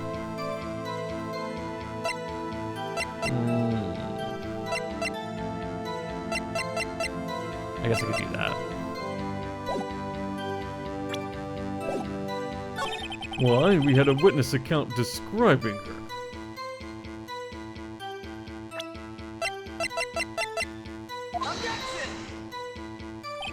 This evidence clearly reveals the contradiction in that statement, Your Honor. How exactly are that evidence and that statement just now related? They aren't, are they? Not at all. Mr. Wright, please think the facts over before making accusations. Oh boy. I don't think that won me any points with the judge. Why? We had a witness account describing her. I don't know.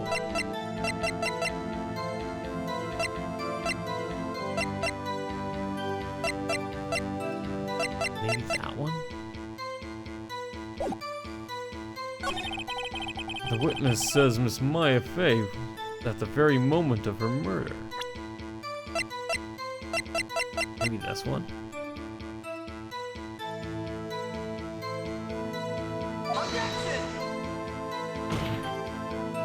Your Honor, that statement contradicts this evidence.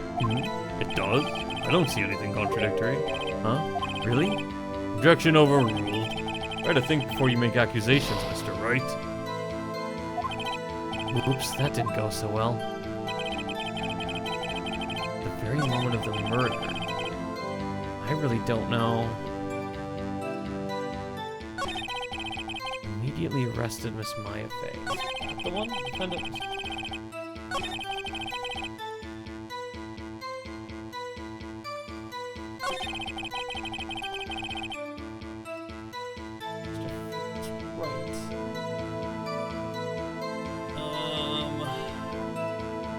Oh, I can press. Oh, I'm an idiot. I didn't see the second option, the button. Okay. No, I'm not. Okay.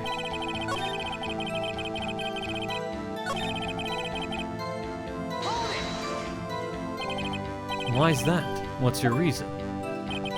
Why, we had a witness account describing her.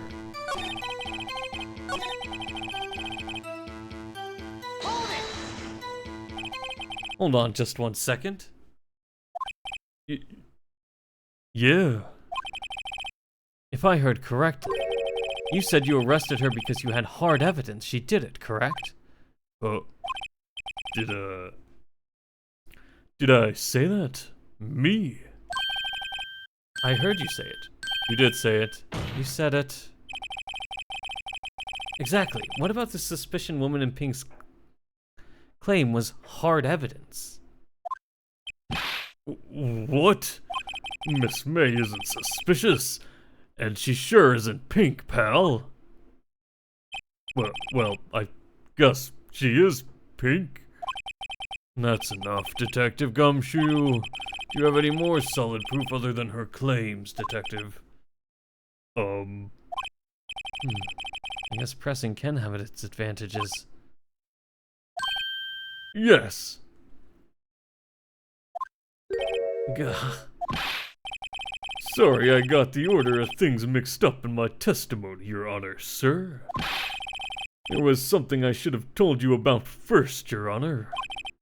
Very well, Detective. Let's hear your testimony again.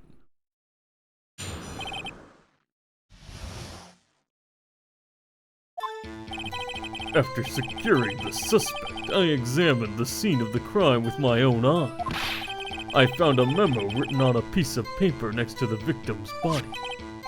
On it, the word Maya was written clearly in blood. Lab test results showed that the blood was the victim's. Also, there was blood found on the victim's finger. Before she died, the victim wrote the killer's name. How you like that? That's my hard evidence.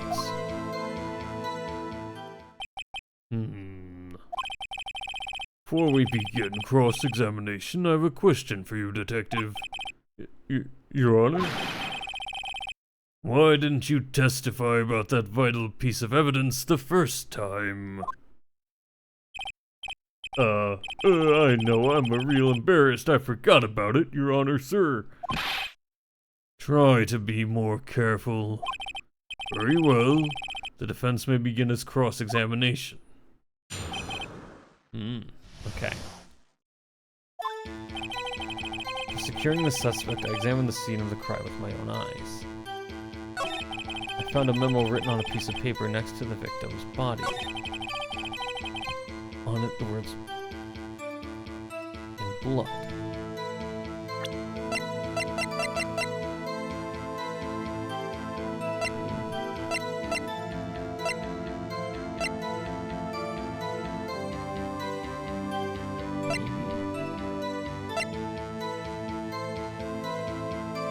Oh, that's what it is.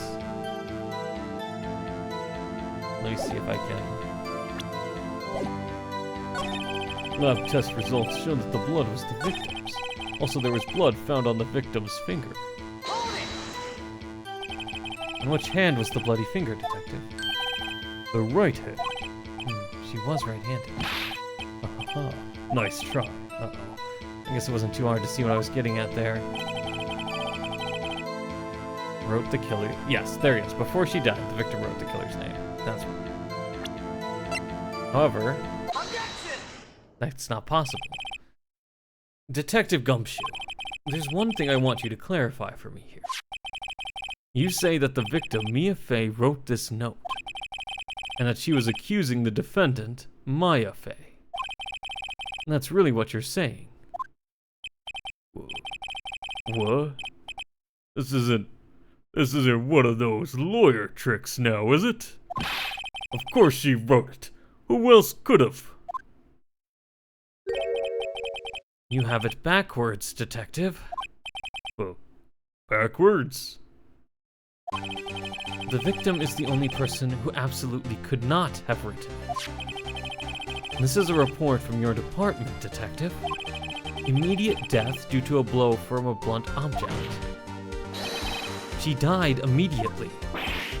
But No butting your way out of this one, Detective. order, order. The defense has a point. Someone who died immediately wouldn't have had time to write anything down. Mr. Wright, I beg your pardon, but when exactly did you obtain that autopsy report? When? The day after the murder. Oh, is this the meme that the autopsy report is outdated? It was the day after the murder. The prosecution's point being... That autopsy report is outdated, Your Honor. What? A second autopsy was performed yesterday, at my request. Death was almost immediate due to a blow from a blunt object, but there is a possibility the victim lived for several minutes after the blow. I received these results this morning. No way. Your Honor, it's quite easy to imagine that the victim did have the time to write Maya. That is all. I see. Damn you, Edgeworth. I should have known you'd have something up your sleeve. Why, Mr. Wright, you look shocked. Something you want to say?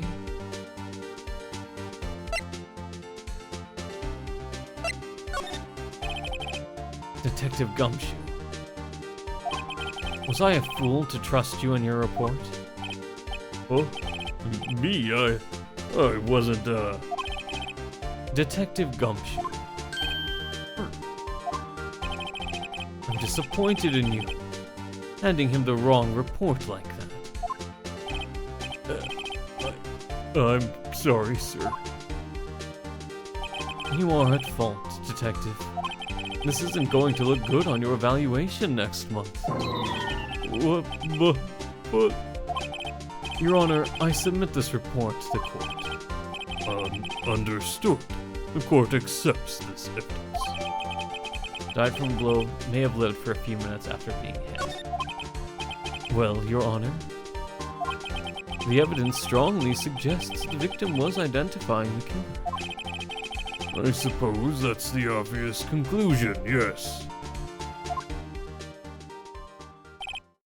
Darn, this isn't good. The prosecution would like to call its next witness. This poor, innocent girl saw the murder with her own eyes. Let the witness, Miss April May, take the stand. Exactly what part of her is innocent?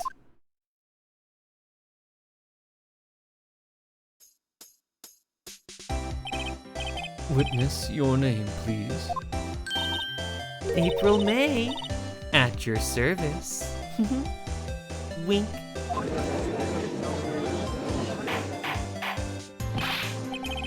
Order. An introduction should not require any reaction from the crowd. The witness will refrain from wanton winking. Aw, yes, Your Honor. This is not good. She's already captured the heart of every man in this courtroom. Tell us, where were you on the night of September 5th when the murder occurred? I was like in my hotel room. I checked in right after lunch. And this hotel is directly across from the Fay & Co. law offices. That's right, big boy. Please testify to the court about what you saw.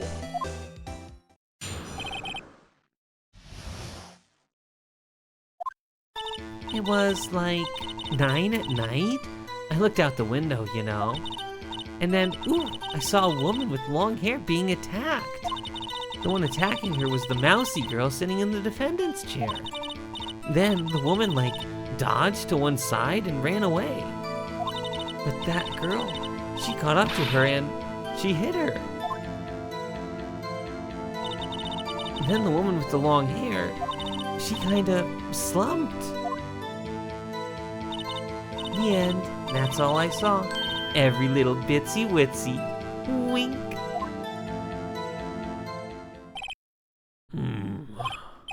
Well, Your Honor, I see. It's a remarkably solid testimony. I don't see a need to trouble with the witness any... Wait, Your Honor. Yes, Mr. Wright. What about my cross-examination? I thought the witness testimony just now was quite firm, didn't you? Mr. Wright, I understand you were Miss Mia Fey's understudy, were you not? You must know her techniques well. Her cowardly way of finding tiny faults in perfectly good testimonies. Hey! How dare you? Well, Mr. Wright, will you cross-examine the witness? Yes, I'm doing it. I'll gladly proceed with the cross-examination. Only because I have a feeling Edgeworth doesn't want me to. She has to have some weakness.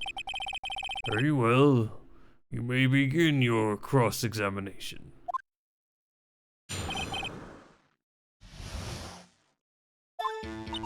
It's like 9 at night, which we know. I looked out the window, and then I saw a woman with long hair being attacked.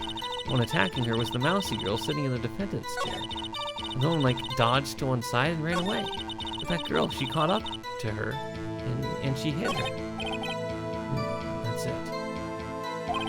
Nothing really jumps out as a contradiction. There's gotta be something in there somewhere. You might better just press around the facts a bit. It was like 9 at night when I looked out the window, you know. And I knew I saw a long woman being attacked. When attacking her was the mousy girl sitting at the defendant's chair. How do you know she was the defendant? Huh? Well, you know, she had girlish physique. Women know these things. Look, I just know, okay? There was only one person at the scene of the crime with a short, girlish figure. The testimony is bulletproof, Your Honor. He's right.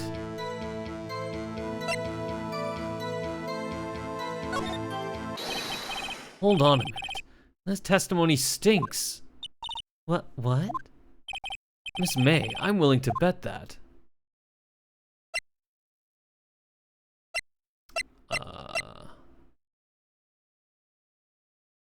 So you're lying or you saw nothing? I'll say you're lying. Are you telling the truth? Did you really see the defendant?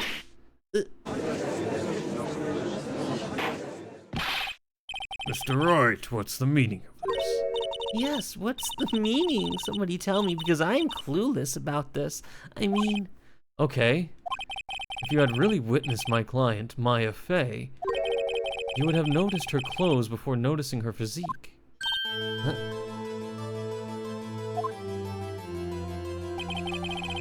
No one wears clothes like this on a daily basis, except her. And I'm no expert on fashion, but her hairdo looks far from normal to me. However, the witness's testimony mentions neither of these things. The testimony is bogus. But... Still, we don't know if she was dressed that way the night of the murder. She was, Your Honor. I saw her, and so did Detective Gumshoe. What do you say to that, Miss May? Rar, what are you trying to say, you mean lawyer? I saw what I saw. I just didn't think all the trifling little details were necessary, darling. Miss May, the court would like to remind you to please omit nothing in your testimony. I'm sorry, Your Honor. I'll be a good girl, I promise. Wink. Your testimony again, if you would. Damn, I almost had her.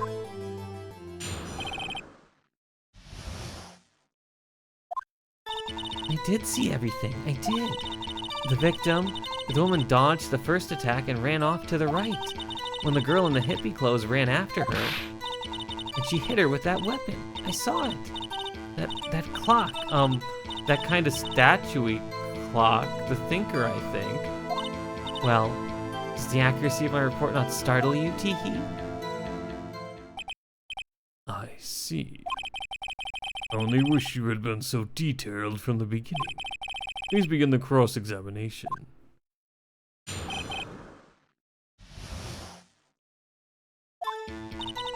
I did see everything, I did. The victim dodged first, then the girl in the hippie clothes ran after her, and she hit her with that weapon. I saw it, I did.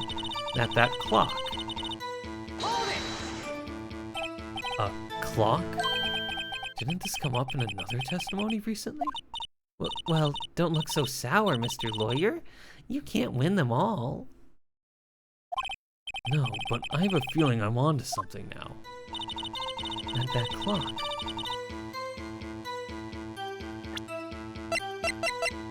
Objection! Miss May, what you said just now was quite revealing. Revealing? Ooh, you'd like that, wouldn't you? Naughty Mr. Lawyer. You said that the statue of the thinker was a clock, but there's no way of knowing that just by looking at it. Another person in much the same position as you recently called this a clock, too. And he was found guilty of murder. Order! Order! Miss May, can you explain how you knew this was a clock? Objection! The witness saw the murder with her own eyes, and that's all that's important here. The defense is trying to confuse the issue with trivial concerns. Yes, of course. You will withdraw your question, Mr. Wright. But questions are all I have, Your Honor. And as you may recall, I've caught murderers with these questions before. Well, only once. Objection sustained. You may continue to question the witness. Oh, that was close. If he stopped me there, the trial would be over. What? So what happens now? What happens now is you answer my question. How did you know it was a clock? What? That's... because I heard it. No, you didn't. Yes, I heard it say the time. So, you've been to the law offices of Fay & Co.? No, I didn't say that. Why would I go there? I heard it from my hotel room, hee. The law offices of Fay & Co., where the murder took place, is very close to the hotel. She could easily have heard the clock. Well, Mr. Wright, are you satisfied? No, Your Honor. I can't give up now. I'm not satisfied because it couldn't have rung. Your Honor, members of the court, it is inconceivable that the clock in question rang. The clock is missing the clockwork.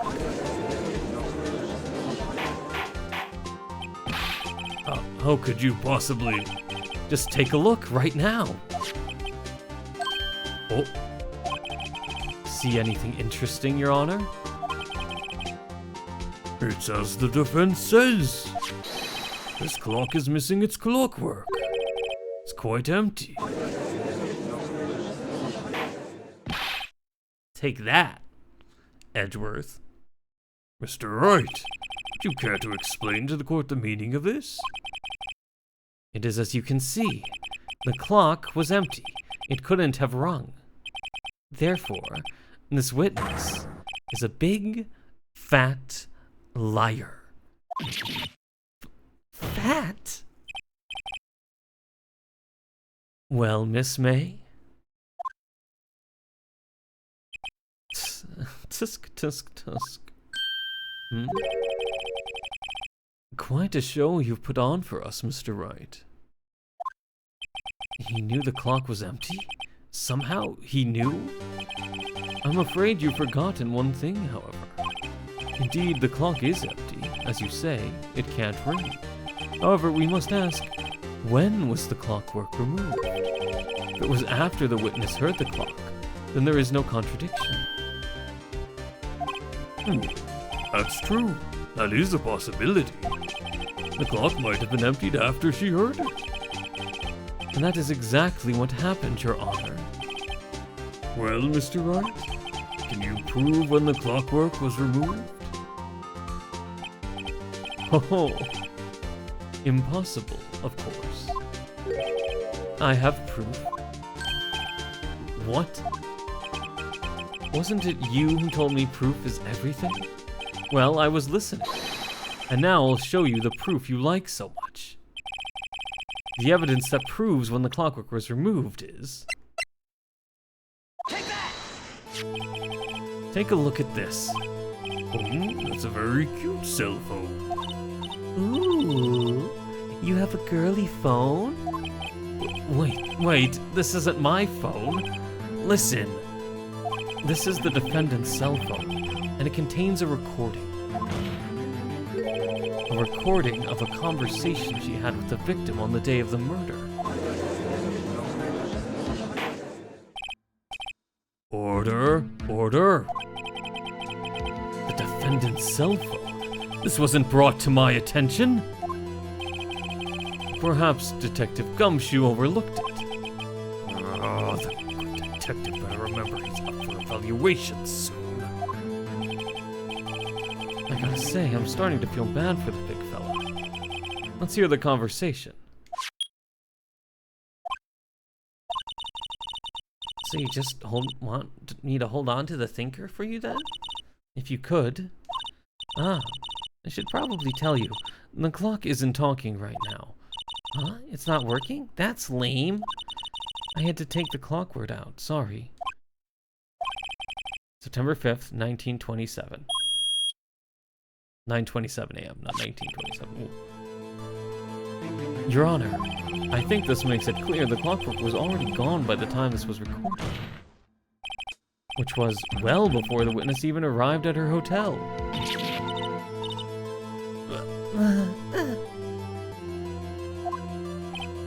Well, Miss May, would you care to explain this to the court? Just how did you know what that weapon was a clock? Well, it isn't so obvious, is there?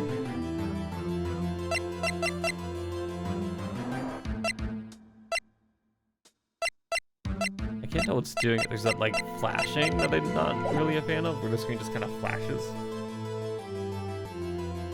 Well, isn't it obvious? I saw that clock before. What store was that again? I go to so many. Oops, I forgot. Wink. So the witness had seen it before. That would make sense. Does the defense have any objections, Mr. Wright? Yes. The witness claims she had seen it before, but this directly contradicts a piece of evidence already submitted to this court. Well then, let's see it. Please produce this evidence that will prove the witness had not seen the clock before. Take that! It's simple. This clock was never in any store, ever. What? A friend of mine made that clock. Only 2 exist in the world, and the one that isn't here is in police custody. Impossible. Everything is sold in stores. Miss May, I think it's high time you went shopping for a better excuse. Oh, excuses not on sale today?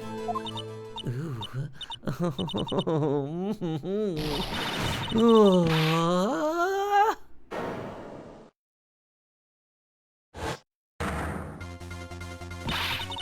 What's it to you, porcupine head? That stupid clock doesn't matter, okay? She did it, and she should die for it. Die!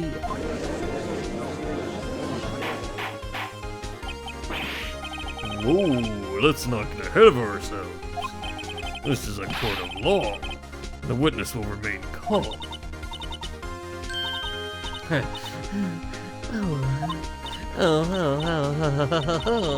Silly me.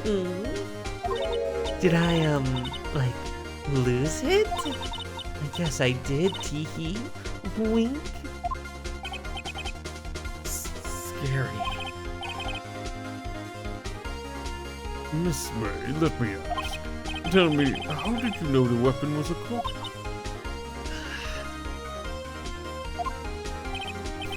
Oh dear. Does the defense have an opinion on this behavior? Okay, this is it. Yes, Your Honor. Allow me to explain how I see the truth of the matter.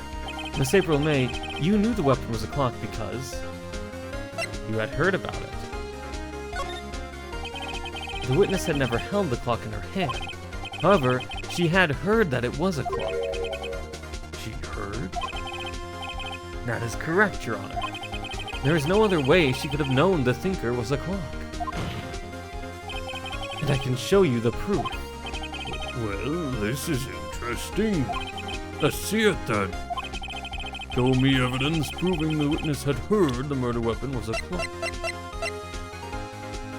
Take that! Have a look at this. Oh, that. I found this in Miss May's room. Mr. Wright, please explain to the court what this is. Miss April May, you were tapping the victim, Miss Mia Fey's phone, were you not?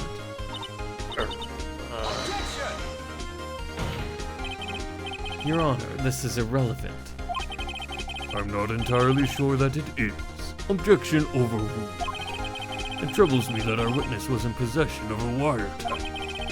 This is outrageous. Does the defense truly claim that the witness was tapping her phone? Absolutely.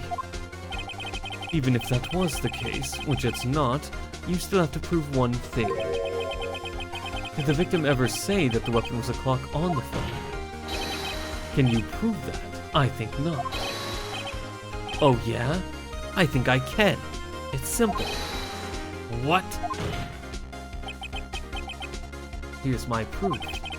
The proof that the victim said on the phone that the weapon was a clock is... Take that! I present the defendant's cell phone. Yes, we've seen that. Listen once more to the conversation between the defendant and the victim. Mia, what's up? You haven't called in a while. Well, actually, there's something I want you to hold on to for me. Again? What's it this time? It's a clock. It's made to look like the statue, the thinker, and it tells you the time. Miss April May, you used a wiretap to listen to this conversation. That's how you knew the thinker was a clock. Am I wrong? Objection! Your Honor, this is ridiculous. Your Honor, look at the witness's face. Does she seem amused to you? The defense demands an answer. Witness, answer the question. Did you tap her phone? Miss May. Shut up, all of you. What gives you the right to talk to me like that? You lawyer.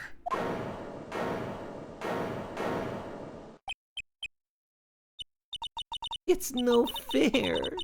All of you ganging up on me like that. Oh, so I'm the bad girl, is that it? Is that it?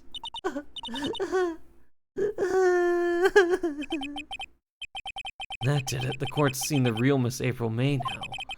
Now to deal the final blow. Why the wiretap? Because you didn't do it. Why did you tap her phone? Answer the question. Do I have to? Isn't this a murder trial? Isn't tippity-tapping irrelevant? She's saying exactly what Edward wants her to say. Miss May, you were tapping the victim's phone. I hardly call that irrelevant. While this court does not condone the defense's tone of voice, he has a point. Well, Miss May, do you have an explanation for the court? Can you prove you had nothing to do with this murder, even though you tapped her phone? I'd like to see her pull that off. Mr. Lawyer, I saw that evil grin. You were probably thinking I'd like to see her pull that off, weren't you? Damn, she's good. Well, you're not the first man who thought that. And of course I can and will. You can't be serious. No way. Way, I say. Way. Oh, and I assure you I'm serious, Mr. Lawyer. Okay, so the killing happened around 9 at night. Why, that's just when I was getting room service from the sweet bellboy. Room service? Iced coffee, I believe it was. Iced coffee, you know, like normal coffee, but cold. If you don't drink it quick, the ice melts, and then you have regular cold coffee. I don't think that... Actually, I don't drink coffee, so I can't say whether that's true or not. Iced coffee? Think I'm making this up? Ask the bellboy. Wink. Ergo, the witness was not at the scene of the murder. On the scene at the time of the murder.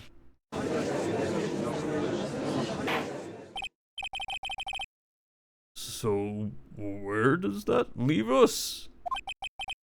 It is my great displeasure to inform you that the witness appears to have been tapping the victim's telephone. However, that is a separate crime with no bearing on the current case whatsoever.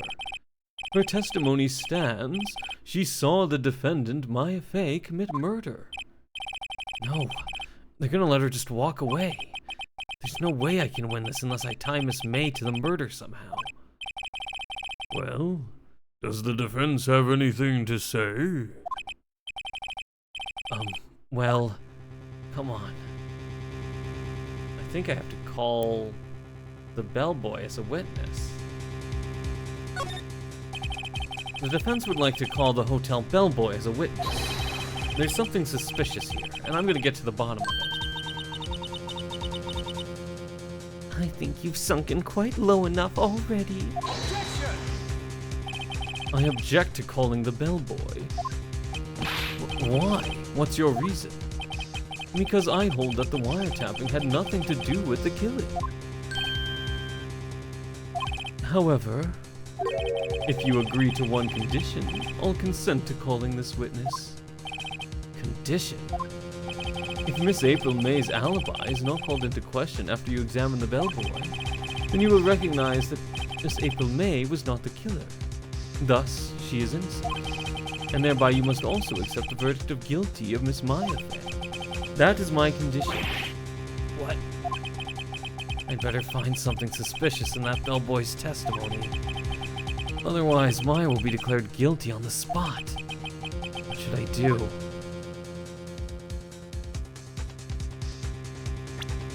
I'm not afraid of save scumming. I'm not afraid of save scumming. I mean, I think the answer is to talk about it, the connection to Mr. White and these connections. In essence, she has an accomplice, is what I would argue is the case. All right, I've got nothing to lose, except for, well, everything.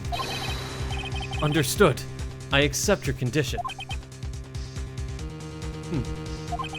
Fool. You fell right into my trap. Uh-oh. Wait. Very well. The court calls the hotel bellboy to the stand. I believe we're ready for the witness to testify. He certainly does look like a bellboy. Yes, sir. I received your summons in the middle of work, sir. I'm happy to be of service. The tea set looks rather heavy, so without further ado, the witness may begin his testimony. Very good, sir.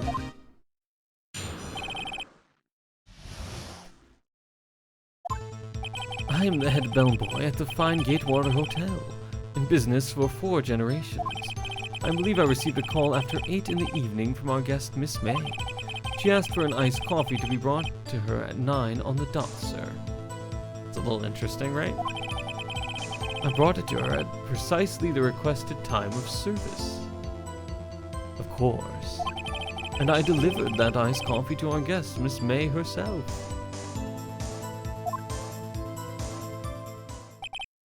I see. The defense may begin its cross-examination. Right, I'm ready. I hope. This is it. I can't prove Miss May was involved with the murder now. May will be finished.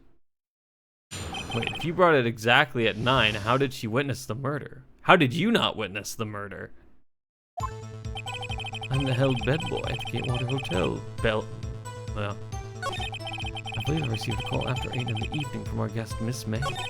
She asked for an iced coffee to be brought to her at 9 on the dot, sir. I brought it to her at precisely the requested time, of course. Precisely 9, then? Precisely, exactly, and most definitely, sir, 9 p.m. Can you be so sure? Miss May was quite insistent that it be brought then. Oh, bellboy, tee-hee, I'd like iced coffee at exactly 9. Something like that, sir. And therefore, I knocked on her door at the crack of 9, sir. Why would she be so particular at the time? And I delivered the iced coffee precisely.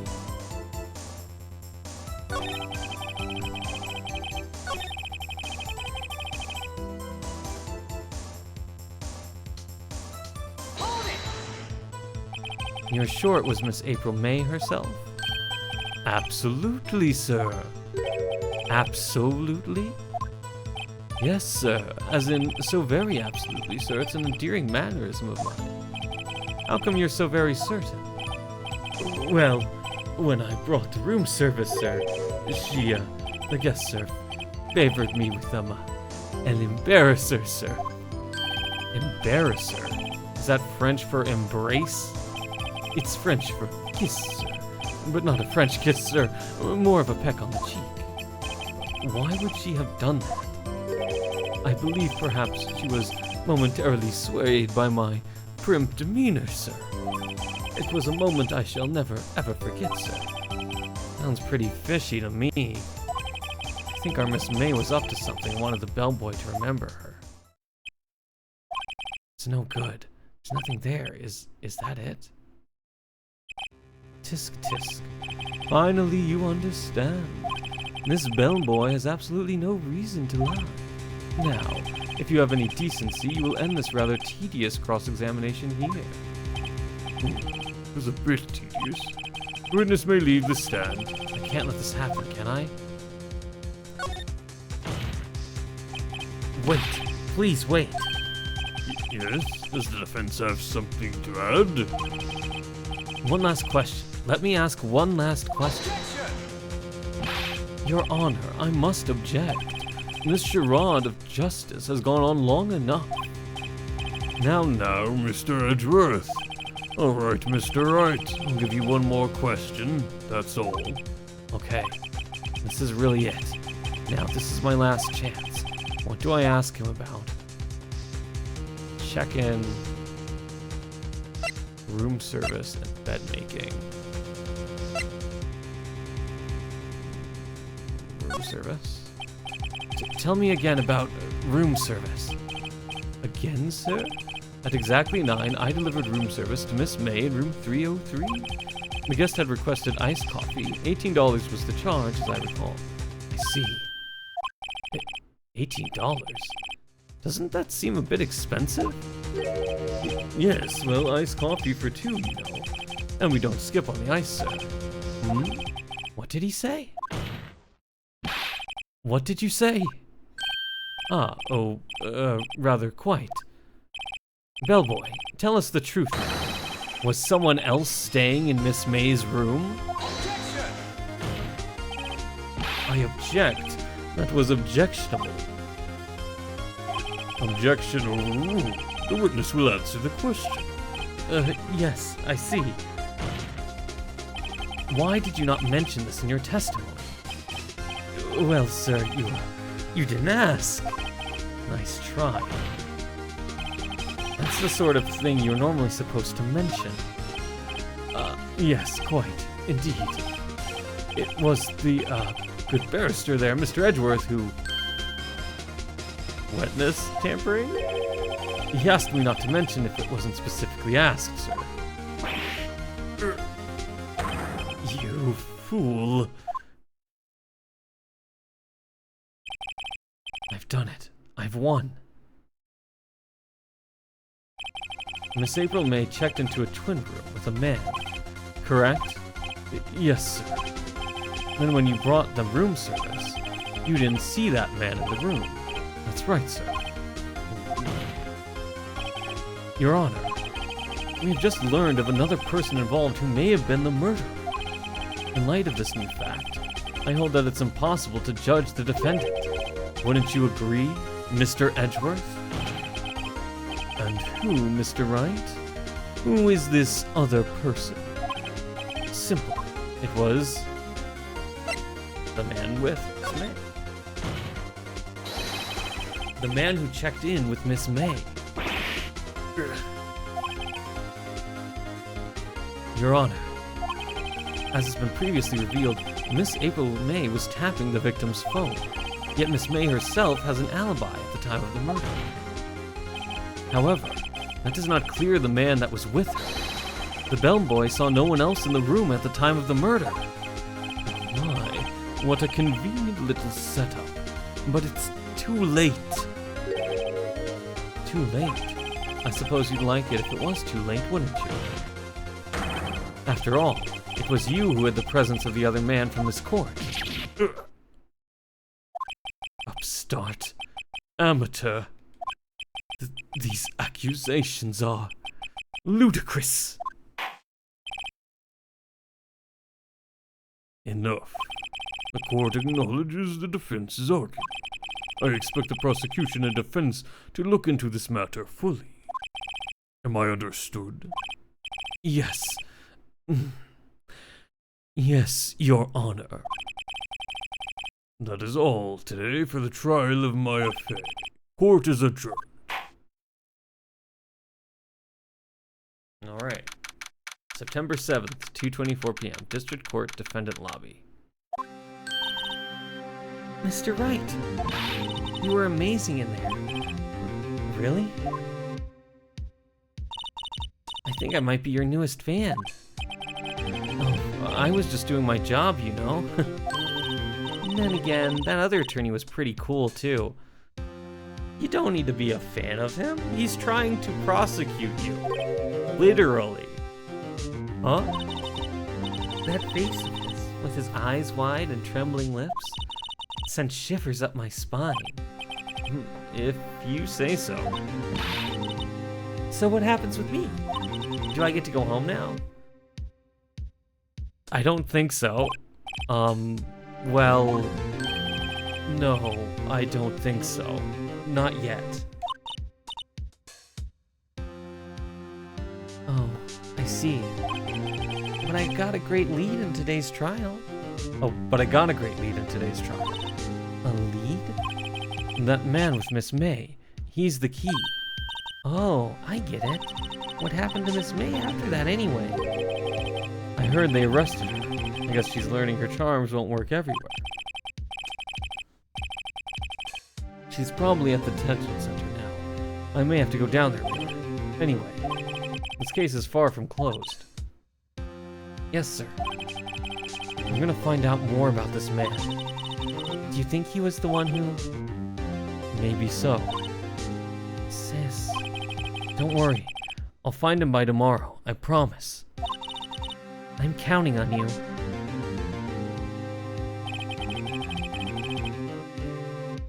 I asked for a full record of April May's testimony. I thought it might come in handy during the trial tomorrow. But now that I have it, I'm not so sure. Most of her testimony was all lies. In fact, there's only one part that hasn't been stricken from the record. The victim dodged an attack and ran to the right when she was caught and struck.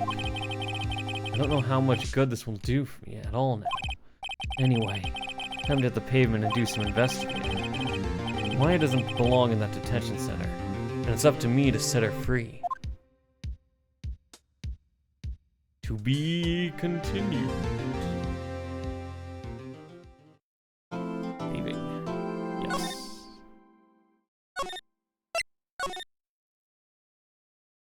Day 2 investigation. September 7th, 3:11 p.m. Detention Center, Visitors Room. Well, hello. I didn't expect anyone to visit me in such a dank place as this. It's really quite moving. Not, you stinking lawyer. I hope you die. Have you come to laugh? Yes, laugh at the fallen Miss May? No, not really. There's something I wanted to ask. Unfortunately, there is nothing I want to be asked. Haven't you done enough questioning, you spiky head? Here we go again. Please, you're scaring the security guard. So, what is it you wish to ask me then? For starters, how did you get to be so totally whacked?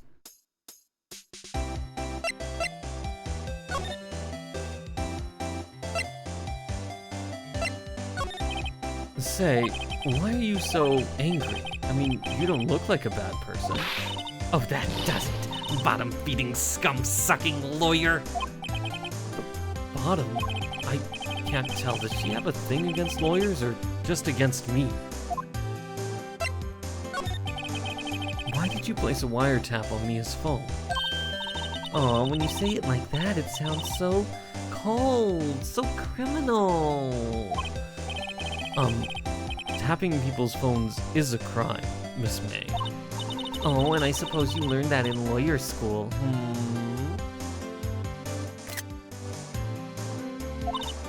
Creep. This woman is impossible to talk to. About the man who stayed with you in your hotel room. Can you tell me about him? Where is he? Come on. No way, Jose. I wonder if I had something to get her to talk.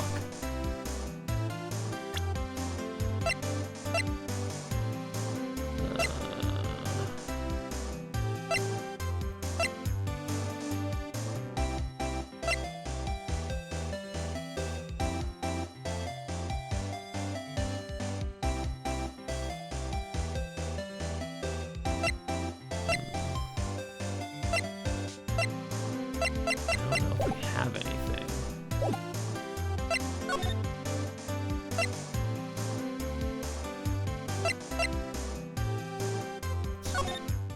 Let's see. Gatewater Hotel. Ah, welcome, sir. Quite the performance today, if I dare say so myself. Oh, thanks. Sorry you putting you on the spot like that. No, not at all, sir. Your efforts today can only help the Gatewaters rep, as they say. Huh? Rep? Yes, our reputation will swell as the hotel where the murderer will use the wiretap. We can charge a premium for the room, of course. It will be great for business, sir. Whoa, Miss May hasn't been charged with murder. I too will become famous. The bellboy who brought the murderer iced coffee. Why do I feel like we're both stuck in the same bad dream? So, you are our honored guest. Please let me know if there's anything I can bring you. I wanted to ask you about the man who was with Miss May. Ah, yes. He struck me as a real lady killer, if you'll pardon the expression. That's definitely an expression to use in this case, my dude. You were in court how many hours ago? For murder? Or about a murder? I knew it from the moment I saw him, sir. He and I are the same ilk. We both carry the scent of danger. And there we are in total agreement, Mr. Psycho Bellboy. If you had a photo of that man, I'm quite sure I could identify him. A photo, I don't have anything, right? Yeah.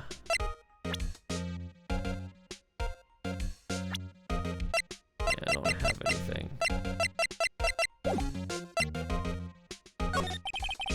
Could you tell me about this hotel? Absolutely! And on that subject, I have an excellent idea, sir. Currently, this hotel is known as the Gatewater. I propose that we add a subtitle. A subtitle? You know, like all famous hotels have, right? Subtitles? The Gatewater Hotel. Murder Manor. I think that's not gonna get you the crowd that you want. That sounds like a ghost hunter locale more than a hotel. Well, what do you think? Sounds great. Whatever floats your tea set. About Miss May. Oh, her, sir. Not to boast, but I knew the moment I saw her. She'd do it, I said. Huh? Do what? I'm starting to think the most suspicious person here is this guy. Definitely. Okay. I don't have a photo, I don't think. Store receipt. Murder scene. I don't have a photo. Right, there's a piece of evidence I'm missing. Hold on. Let me examine.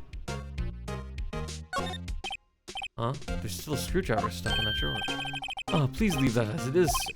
That's the drawer of terror, hiding place of the murderer's wiretap. Set to become one of the most popular attractions here. Is this guy serious? I don't believe it. A bottle and 2 glasses rest on the table. Why hasn't he cleaned these up by now? I beg your pardon, sir, but if you could please refrain from touching those. It's part of the decor. I call it the last drink before murder. We'll be famous, the talk of the hotel industry. Nice weather again today.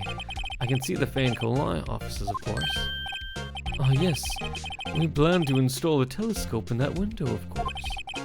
Just $5 will earn you 3 minutes of a view to kill. Just kidding, sir. Oh. By that look in his eyes, I'd say he was more than serious. Simple bed. It's been recently made. Nothing eye-catching here. Ah, still life. And then the flowers. Where can I move? I need a picture of Mr. White. Oh, why is the painting gone? Hey, I got a picture. Why'd he take the painting? Huh? Looks like Grossberg is out today. Again. Maybe he's avoiding me for some reason. The fudge is this? Wait a second. Wasn't there a giant painting hanging on that wall? Yeah, it was. A painting of... I guess it was a fisherman. Wasn't it? It wasn't a very mellow painting anyhow. Was it supposed to be of him? Expensive looking mahogany bookshelves filled with expensive looking books. Funny, they don't look like they've ever been read. A solid mahogany desk. The wood's been polished to deep luster. Oh. What's this? Old photos? There are two lying here. Something's been written in pencil on the backs. DL6 Incident Exhibit A, DL6 Incident Exhibit B. Let's take a look at these. I'm sure I've seen this person somewhere. Is that her? Perhaps I'll borrow this photo. I'm sure no one will miss this. It might be a valuable clue. I'll take it for now. Photograph quietly added to the court record. A photo lies on the desk. Maybe I should switch it with the one I took. Actually, yes, we can swap photos. Photograph added to the court record.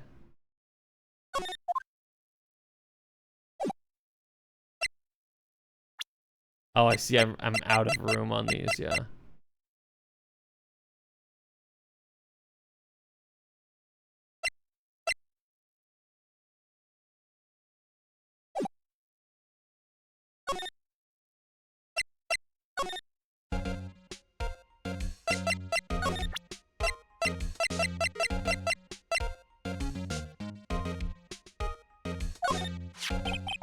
Take a look at this photo. That's him, detective. I'm the lawyer. Oh, I know that. I just wanted to say detective once. You know how it is. No, I don't. Without a doubt, that is the man who checked in with Miss April May. I'm about to write an affidavit swearing that that's him. An affidavit? This guy's way too excited about this. No, I'll have him write it. Well, sure, why not? Yes. I've always wanted to write an affidavit, sir. From henceforth, I will be the bellboy who swore the affidavit. Just hurry up and write it. Describes the man who stayed with Miss May at the hotel the night of the murder. Not even Miss May can play dumb to this. Oh, I see. Oh, I have plenty of room. Why did I have to swap the photos? Why couldn't I have taken both of them?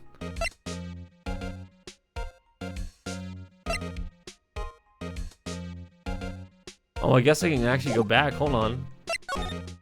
Can I go back and swap for the other photo now that I have... Oh. No more photos on the desk. Ah. So I guess you can get different things, right? So like you can...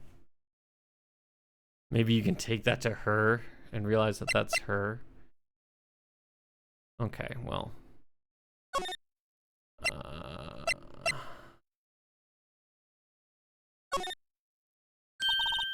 You again? Can't you take a hint and stay gone? Hey, the only reason I'm back here is because you won't talk to me.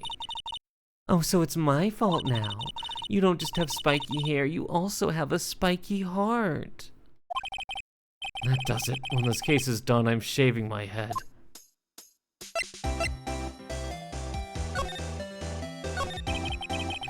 About that man who stayed with you in your hotel room. Can you tell me about him? Where is he? I'm not telling. Look, he's being accused of murder. I don't think you want to be protecting him. Would you have sold out the late Miss Faye to the cops? No. See? Damn. Maybe if I had something to give him to talk.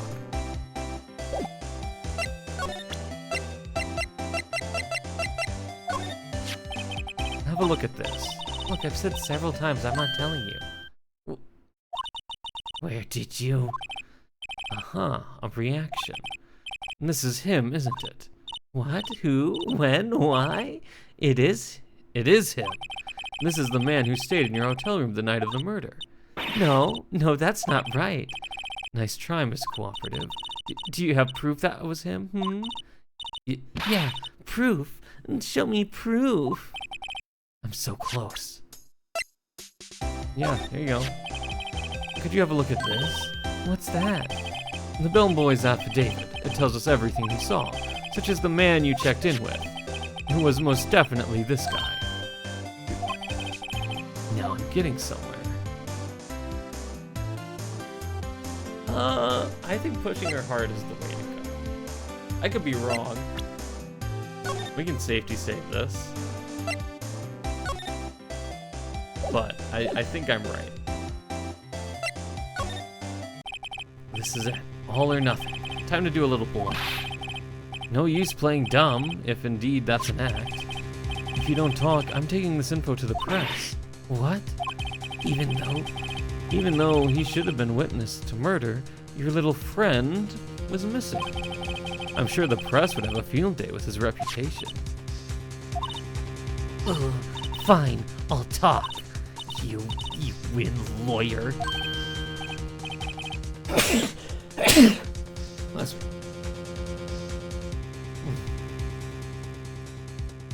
Yes, man, that felt good. It's great to be alive. Why are you pumping your fist in the air? Sorry. Now, tell me about the man you were with. That man, he's my boss. Red White, the president of the information gathering conglomerate Blue Corp. Red White? Information gathering. Well, I suppose you could call it a detective agency. So this is the man that was with you the night of the murder. I'm scared to talk. I don't want to end up like her. It's okay, I'll just ask Mr. White himself. Can you tell me where Blue Corp is located? Mr. Red White, at last. Finally, a lead on this guy. If April May couldn't have done it, that leaves him. Time to take action. Oh, that's the only thing I needed the affidavit for? Really? Okay. Interesting. Let's go to Blue Court. What the painting? It's not official, I guess, yeah.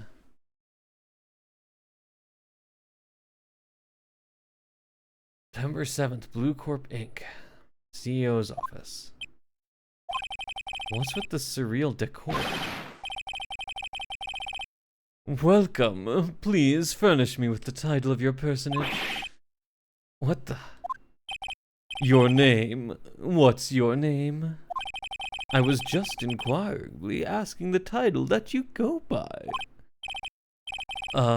Right. Phoenix Wright. Inquirably? Mr. Wright, is it? Right, I see. Splendiferous. Perhaps I have intimidated you with my giantesque vocabulary? What is this guy's problem? I'm Red White, CEO of Blue Corp. You know, corporate expansion official. I don't think that's what that stands for. Ow. My business dealings bring me into contact with the elite of the elite. So I'm afraid I'm not used to conversing with the wordly challenge.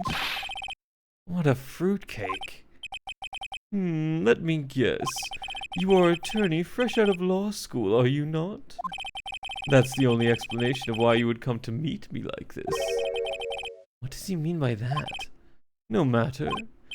So what business does a mighty lawyer have on a man such as myself? Yikes. This guy's arrogance meter's off the scale. Haven't I seen this somewhere? Is this a replica? Ridiculosity. I have no interest in anything but originals. That right there is a bona fide original worth 5 million for sure. Well, you know that person, he said he would never sell it. statue of a man holding up the world. The Blue Corp sign certainly stands out enough. The model of the man is, of course, Mr. White. Truly a work of art, but probably too beauticious for your appetite, correct? I think it's a little too beauticious for just about anyone to appreciate.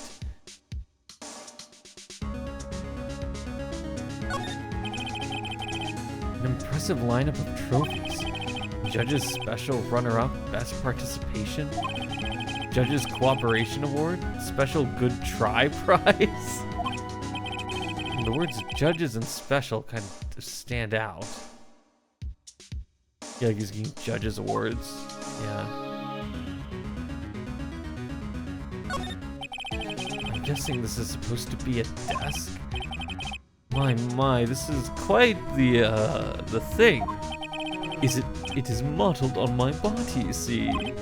Well, does its sleek rotunda not inspire you? A roundature? I think I made it sound more elegant than the word that was actually written there for a second.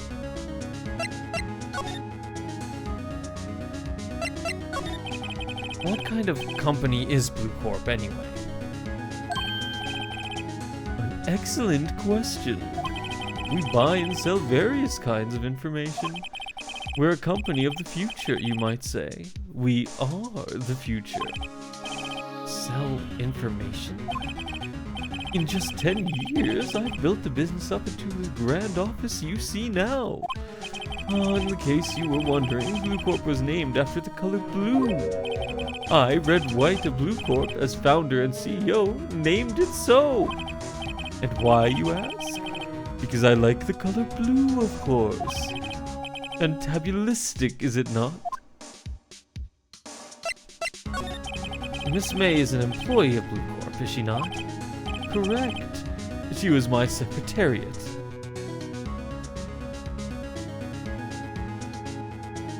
Yep.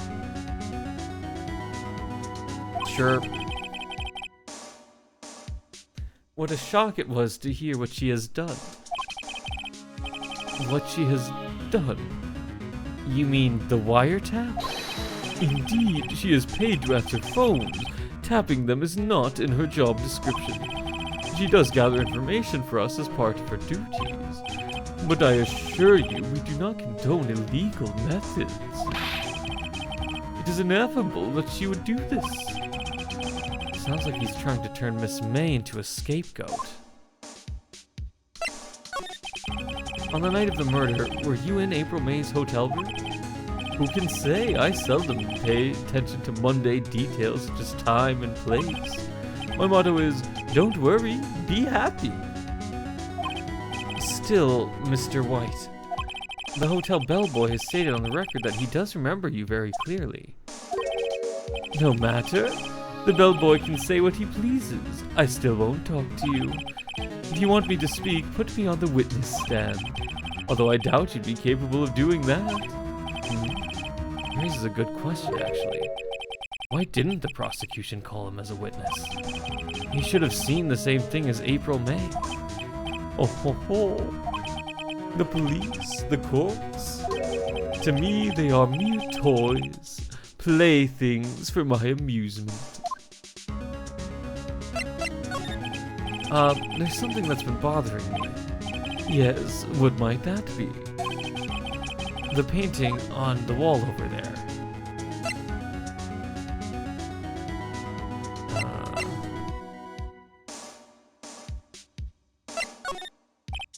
Say, when did you get that painting? No idea, I forgot. I've seen that painting before. Yesterday, in fact. Why do I find that painting here today? Mr. Wrong, was it? Right. It appears you do not fully grasp your position here. I ask again, who are you? A lawyer? No, my feeble friend, a mere lawyer. Worth nothing. Zilch. Zippo. Nada. Just like that sorry excuse for an attorney, Grodyburger. What?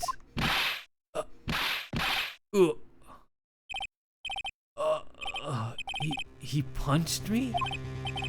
Well, Mr. Lawyer, what will you do, eh? Charge me with assault? Charge away, I welcome it, for it is you who will be found guilty. What? Heed my exposition. The police, the courts, they all do my bidding. So you say. But I wonder, is that kind of control really possible?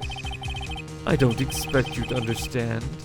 It is a world beyond your comprehension, or compensation, I should say. You came here from Grody Burgers, I presume? Mr. Grossberg, yes. Then you must ask him. Why is it that this painting of his hangs here? Perhaps then he will tell you. Perhaps he will explain how a man can live purely for personal profit. Go now, skedaddle. There's nothing more to discuss.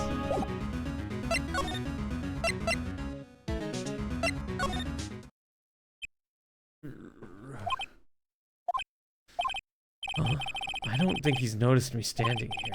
Maybe I should clear my throat. Ahem! Jumping Jehoshaphat's. Oh, you. What's wrong? You looked so pensive, like an old man at the end of his days. I'm not senile yet. I was just thinking about this whole mess. Something's really bothering him, that much is clear.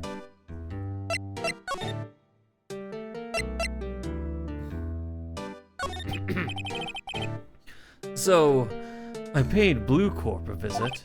Oh, I see. Mr. Grossberg, I have to admit, something's been bothering me. Oh, what is it? Well, out with it, my boy. You see, it's just...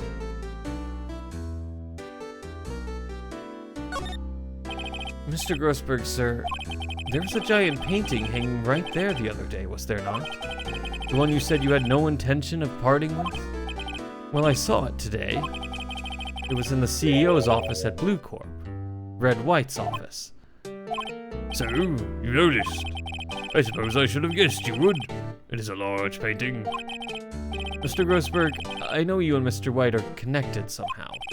Connected, you say? Yes, and I know that it is... Hey, man. You never know. No judgments. Love is love, man. More power to him. But I don't think that's what's happening. He's blackmailing you.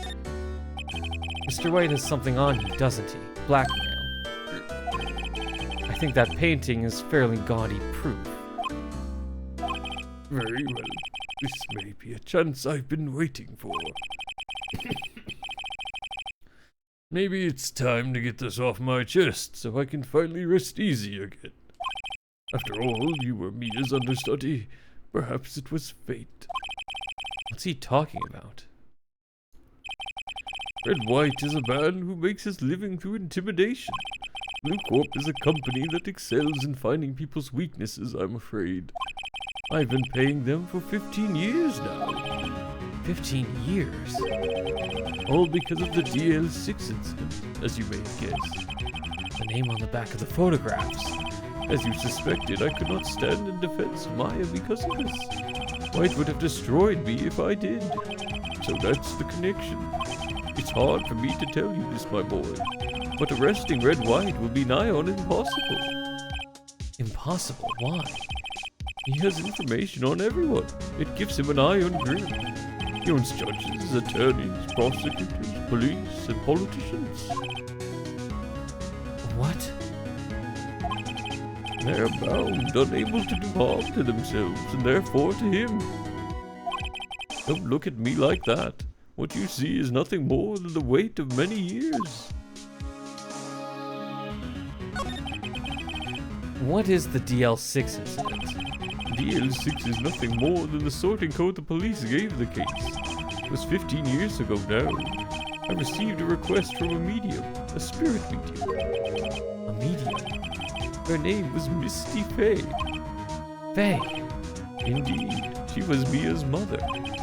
She had been investigating a murder at the bequest of the police, and she failed. As a result, the police called her a fraud. This is what Maya was talking Talking about the other day. I did all I could for her. in the end cleared her of wrongdoing. That murder case, however, remains unsolved to this day. That case is the DL6 incident. So you came to see the trial? Yes, I did. Something was bothering me all last night, you see. Couldn't get a wink of sleep. Really? What was that? Well, you see, it's just Mia's sister, that poor girl.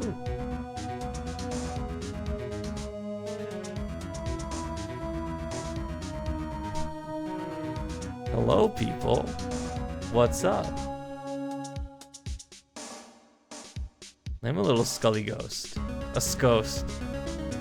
Thank you for the raid, Super Will 123. How are y'all doing?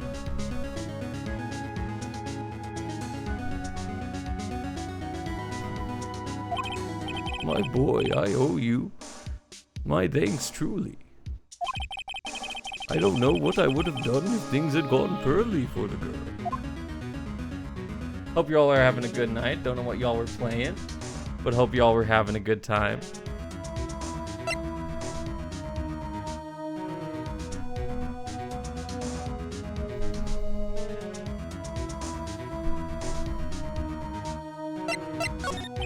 I'm playing through this for the first time. I've never played the Ace Attorney games before.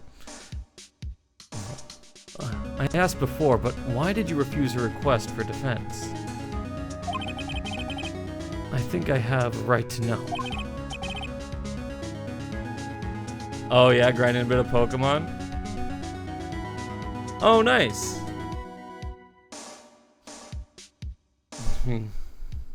You're on case 4? That's awesome. Yeah, I'm enjoying this so far. I'm really enjoying it so far. I'm looking forward to it. Alright, Mr. Wright. No, I'm sorry. It's just I need more time to think about it, my boy. He does seem troubled about something. I'm starting to have a feeling I know what it is.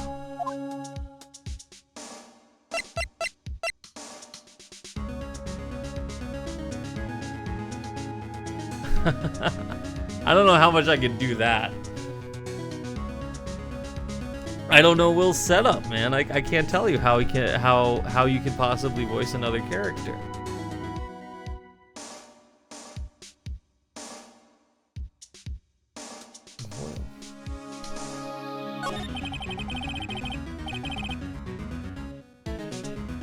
But why were you blackmailed over this, Mr. Grossberg? Also, the other problem is I don't play Roblox, so the Robux mean nothing to me. It does about as good as a $19 Fortnite card, because I also don't play Fortnite. The DL6 incident was top secret at the time. It made sense the police didn't want people to know. You also don't play Roblox? Love that. We're just money laundering the same 5 Robux back and forth to each other because neither of us can use it. The police didn't want people to know using a medium. They couldn't let people know. But one person found out. I told him. You told White. He offered me riches. It's an embarrassment to me now. Because I talked, the police were marked far and wide. In secret, they began looking for the one who sold them out. Of course, White heard about it, and he came to me. Only this time, the offer was blackmail. I see. Exactly.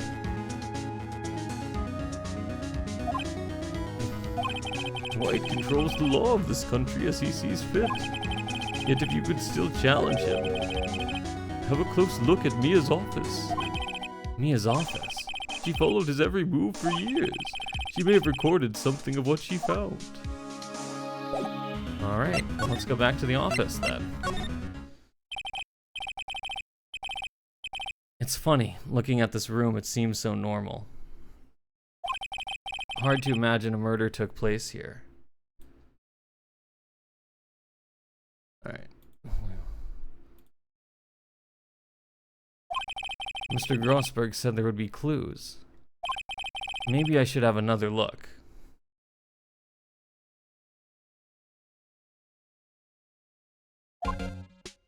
Let's take a look around. Mia's desk. Perfectly clean as always. The only thing it's missing is Mia. You know, we have all the cases the chief ever worked on are filed here. They're in alphabetical order. Let's take a look. Which file should I look at? Let's see. Okay. So that could be Faye. This could be White. So let's try White. U, I know, W, White. Oh, I thank you. I appreciate that very much, Landmaster. What we got here?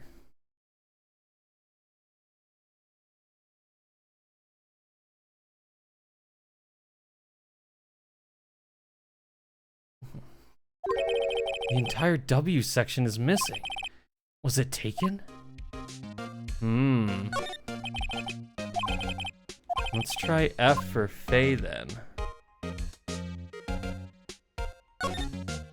Let's see if there's A records in this file that catches my eye. A, B, F. Misty Faye. That's me and Maya's mother. Should I take a look? Let's read it. I've tarnished the Faye name, leaving only these words my mother vanished. I was determined to find the ones that made my mother blame herself in this way. Using the power that runs in my family, I held an audience with the dead. Finally, the names of two men surfaced. One was Marvin Grossberg, a lawyer who sold my mother's information for riches. The other was the man who sold that information to the press. This parasite who makes his fortune on the throats and coercion. His name is... The record stops there. So me a new Grossberg.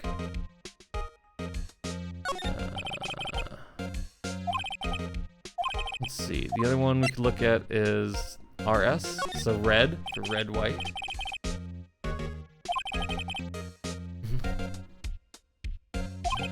Maybe I'll just skim some of this. Well, no harm in flipping through a bit, I guess. The biggest parts here at the end in S. Suicide? Ew. There's a collection of suicide reports. There's politicians, policemen. There's writing on most of these in pencil. They did name him Grossberg. I mean, our first client is also named Harry Butts. Or Larry Butts. Mia called him Harry Butts, so you know.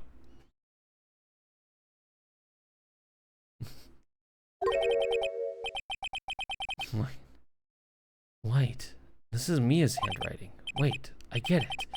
Mia thought he was involved in these suicides. White drove them all to... I love the names so far. The names have been great so far. I can use these newspaper clippings. Let's find the most disturbing one. Newspaper clipping added to the court record. Article about politician's suicide. The word white is written in pencil at the top. Alright. I think that's it. Besides the plant. Look at the window. Sky is blue and so am I. There's that hotel right across the way. Mia's favorite potted plant. I guess I'll have to water it now. Yep.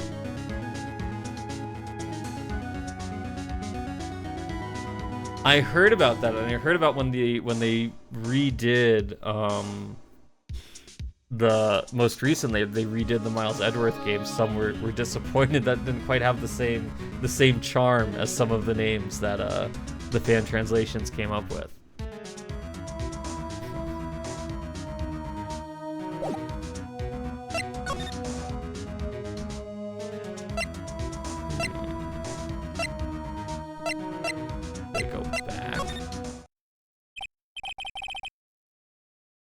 Well, aren't you persistent?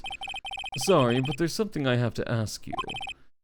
Mr. Lawyer, I really hate having to repeat myself, but it seems the message has not yet penetrated your thick skull. Stop bothering me. If you try my patience further, I fear a nasty accident may occur. Do I make myself clear? Transparent.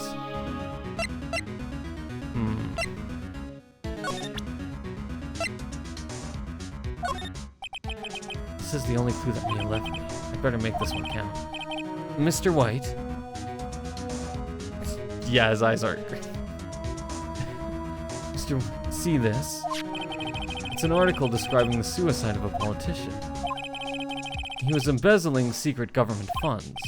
Then one day, word got leaked to the press. The very next day, he took his own life.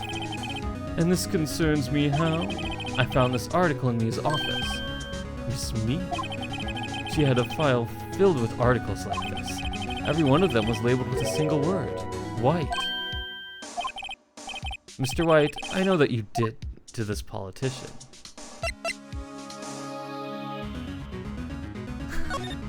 Yeah, that's fair. Some of the ways that they redid the artwork, it definitely makes it more cursed. You were blackmailing. Blackmail? Not just him either. You were involved in all of the suicide cases that Mia investigated. This company is built on blackmail. I'm right, aren't I? What a bizarre accusation. Mr. Wrong. What is it that you should be doing now? Investigating me? No, I think not. You should be searching for the one who killed Miss Mia. Secretary's office, hello. Mr. Wrong will be leaving now.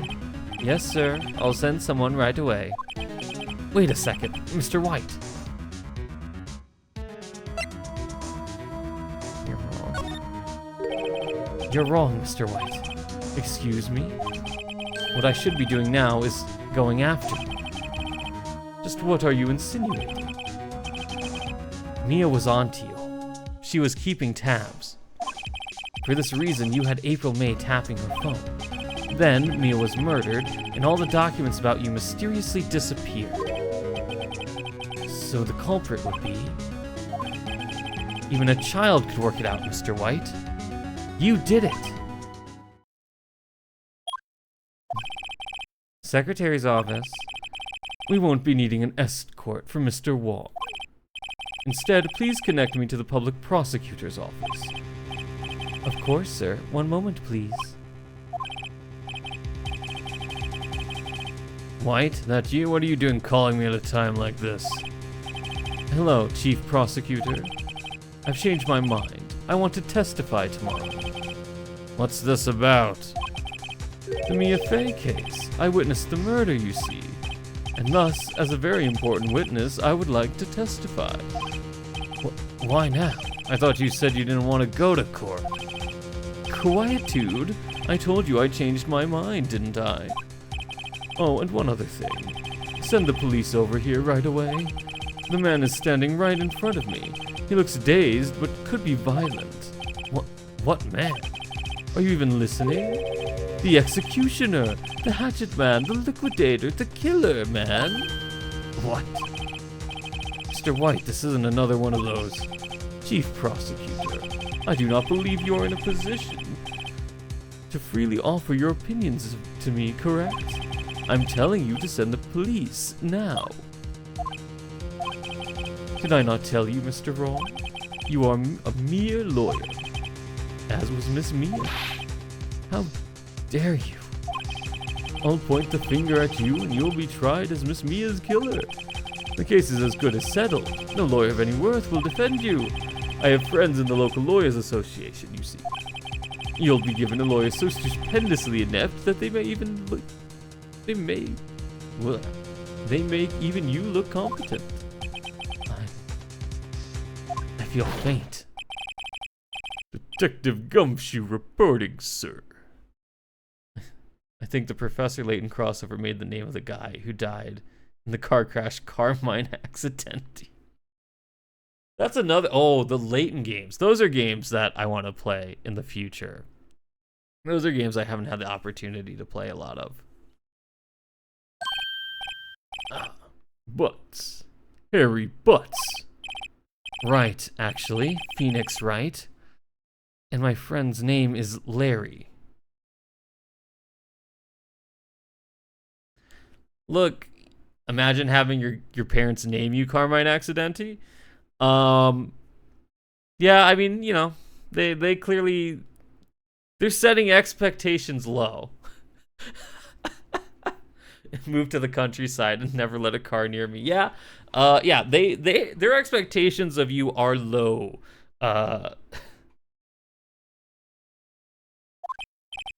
Oh, right. Sorry, pal. But was that murderer, right? Detective Gumshoe, I present to you the man who killed Miss Mia Fey. What? Take this despicable human being into custody. Farewell, Mr. Wrong.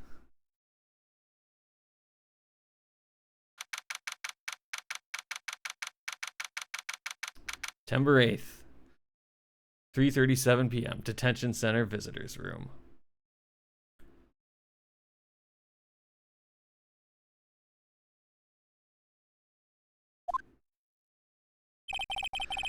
Can't believe it's only been a day since the first trial. My trial begins tomorrow. White's gonna set a trap for me. And the prosecution will be in on it, of course. Edgeworth included. An attorney was assigned to me by the state yesterday. I refused. I had an idea. Right? Mr. Wright? Oh, Maya. Great, they let you out of detention. Just now, yes? It's all thanks to you. Huh. Now I'm afraid we've switched places. What? You mean you? I explained what had happened to Maya. I don't believe it. How many people does that... I don't believe it. How many people does that man need to destroy before he's satisfied? My mother, my sister, and now you. This has gone too far. Mr. Wright, please tell me, is there anything I can do? Well... You want to defend me in court? Alright, you can be my defense lawyer tomorrow. Alright. Huh? Leave it to me. I'm Mia's sister, after all. Lawyership runs in our blood. Wasn't it ghost powers that ran in your blood? I'd better run to the bookstore and pick up a copy of Law for Rookies. Yup. Only the best to defend us here. Wait. What? I'm kidding. It was a joke. No way. No, really, I was kidding, but thanks. It's good to know you're on my side. And there really isn't anything you can do for me anyway. But I can't just sit here and do nothing. I gotta give that man a piece of my mind. Just a piece? Okay, then come to the trial tomorrow. Oh, okay, I'll be there. I'll show them a thing or two.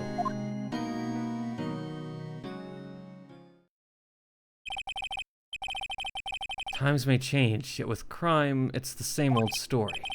In fact, it's gotten worse. Lengthy court proceedings are no longer realistic. Beginning a few years ago, a limit of 3 days was put on initial court trials. Almost all finish in a day, most with a guilty verdict. I never thought I would end up in the defendant's chair myself for this case. The true culprit appearing as the star witness. This is it. Tomorrow, it's me or him. To be continued.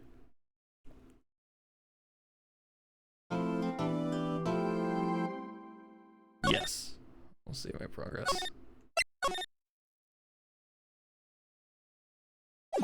Let's see if we can get ourselves and talk ourselves out of this one.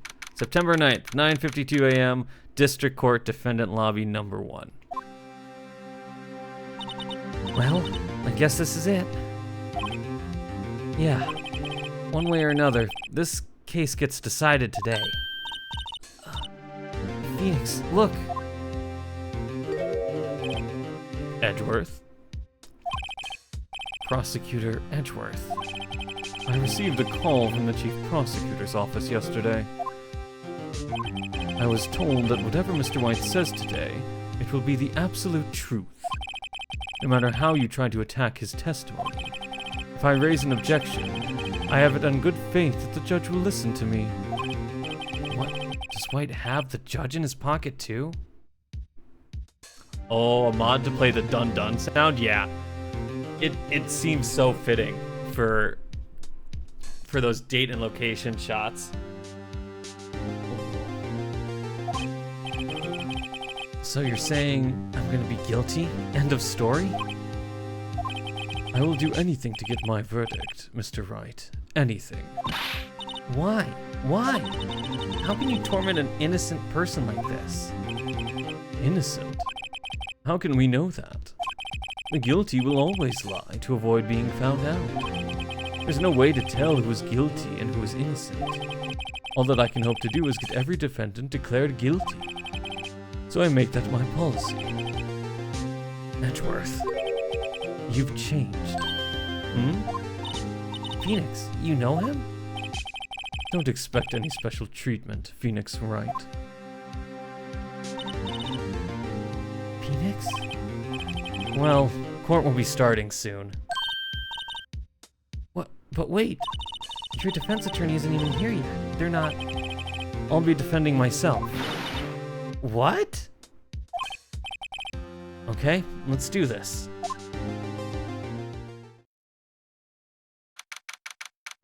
September 9th, 10 a.m. District Court, courtroom number 1. Court is now in session for the trial of Mr. Phoenix Wright. The prosecution is ready, Your Honor. The defense is ready, Your Honor. Mr. Wright, are you sure you're up to doing this? Yes, Your Honor. I'll be defending myself. Understood. Very well, Mr. Edgeworth, your opening statement, please. The details of the event are already quite clear to the court. Today we will hear the testimony of a witness to the defendant's crime. I see. The prosecution may call its witness. That went far too smoothly. Why didn't the judge ask Edward why his witness didn't testify before? It's like he already knows why. If anyone's gonna raise an objection about this, I suppose it's me. I think I have to let this one go. Maybe not. We're gonna find out. Forget it. I smell a trap. I would like to call Mr. Red White to the stand.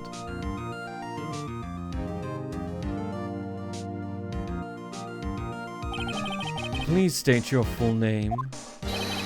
You wish to know the title of my personage? Your name. Yes, that's what I said. Oh dear, do my locutions confuse? Name. These two are great together.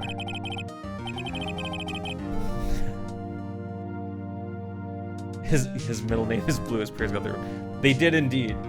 They got the order wrong. But the spirit was there. The spirit was there. I think he's still fitting of his name. My name is Red White, but my friends call me Blanco Nino. His friends call him White Boy. Love that. That's great. That's actually great. My friends call me White Boy. I am the CEO, or to use a more common term, the president of Blue Corp. Also, from a corporate perspective, those are also two different positions. Did you know the victim, Miss Mia Fey? That would be a negatory. No, I did not. You were at the Gatewater Hotel the night of the murder? Correct. And you witnessed the murder from there.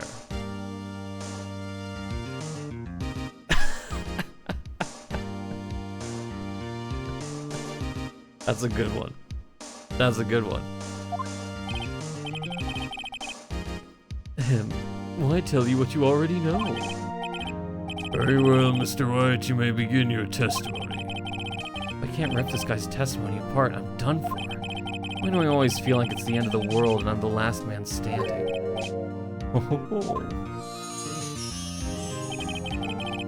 I hope you've made your peace with God, Mr. Lawyer.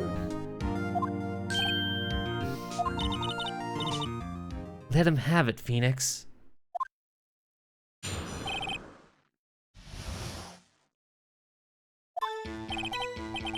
Let's see, it was about 9, I believe.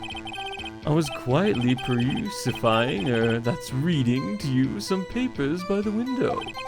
Then I heard a bedlam coming from outside. Surprised, I turned to look at the building across the way. It was then I saw him, a spiky-haired man attacking a woman with long hair. Needless to say, that man was none other than you, Mr. Lawyer. I called Miss May over at once. She too was flabbergasted, of course. The victim, she ran away, but you gave chase.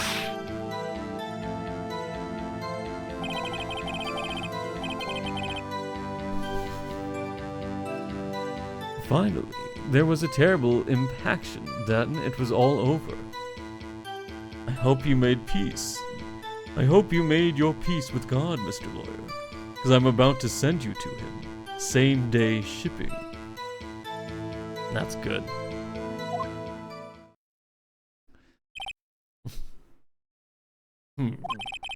If things occurred as you testify, then I'm afraid the defendant is guilty. Very well, defendant, Mr. Wright, your cross-examination. Yes, Your Honor.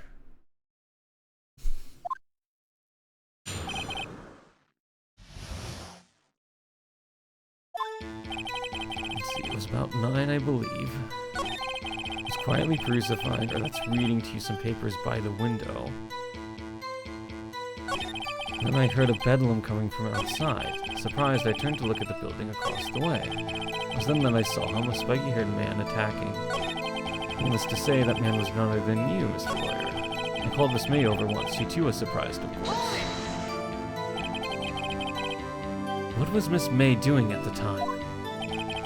She had just finished watching a soap opera on the TV and was weeping openly. Did you know she had been tapping into the Fay office phone? Irrelevant. That has nothing to do with the case at hand. I care not. I will answer the lawyer's bold inquiry. Miss May was acting alone when she tapped the phone of this Fay woman. You'd make a good politician, Mr. White. Oh, I know. After all, I am El Presidente. Please continue. The victim, she ran away, but you gave chase. Finally, there was a terrible impaction, and then it was all over.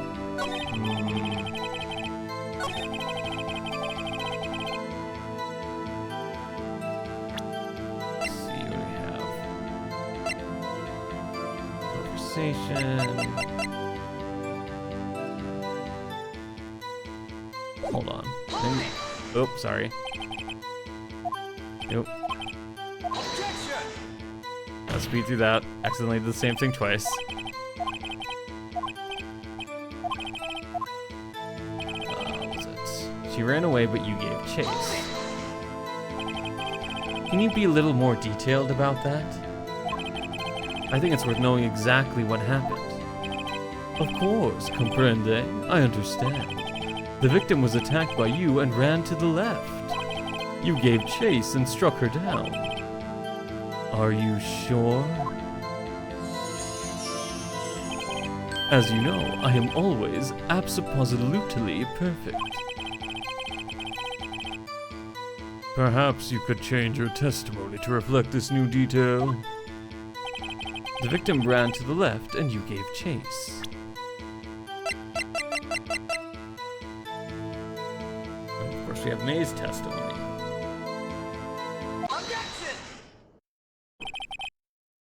Wait right there. Mr. White, you've dug your own grave. What is this? You said the victim ran to the left, but that directly contradicts Miss May's testimony. She clearly stated that the victim ran to the right. Oh, it's as simple. You have misheard her. I think not. Look at the floor plans. The killer was here, and the victim here. If the victim ran to the left, as you claim she did, she would have been running directly away from the door. She would have been running into a dead end. Don't you find that odd? Very strange. I did see her run to the left, I did. Phoenix, look at his face.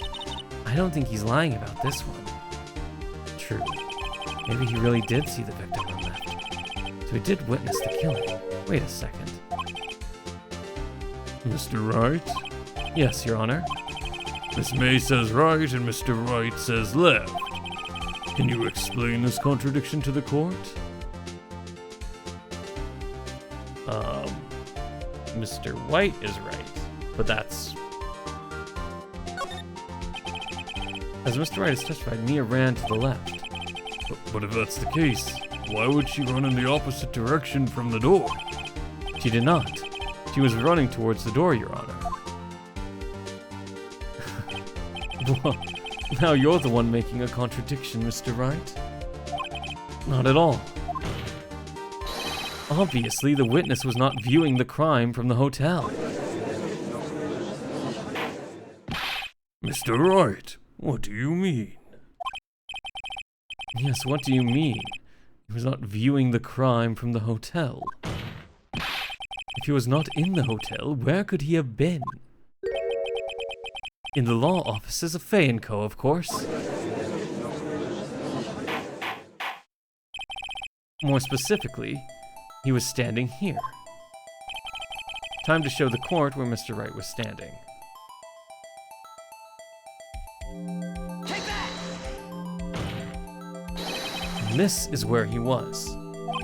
Look, when the victim ran for the door, he was watching from this point.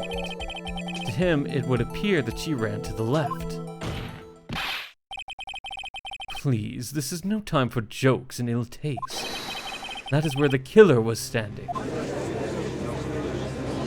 Crazy, isn't it? Where the killer was standing, you don't say. Order! I'll have order. Anyone disturbing the order of this courtroom will be held in contempt. Mr. Wright, what are you suggesting? Rapscallion! Objection! The postulations of the defense are a distortion of the truth, Your Honor. Indeed, they do seem a bit far-fetched. You provide us with so much entertainment, Mr. Lawyer. What now? He's laughing? The hilarity of the moment made me remember something. It appears I've been unclear, and for this I apologize. Mr. Your Honor, might I be allowed to testify once more? Very well, let's hear your revised testimony. Good luck. You can't fix a broken testimony, buddy. Alright, it's not a hollandaise sauce, Phoenix.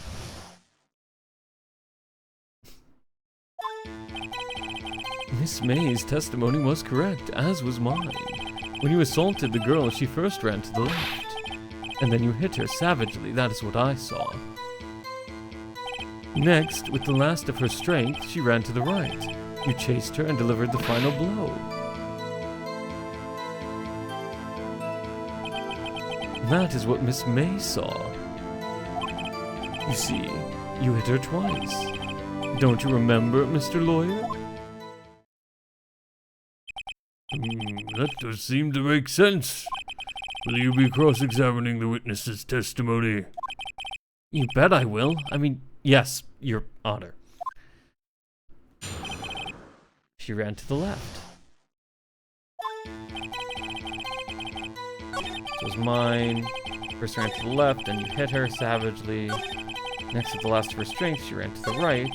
You chased her and delivered the final blow.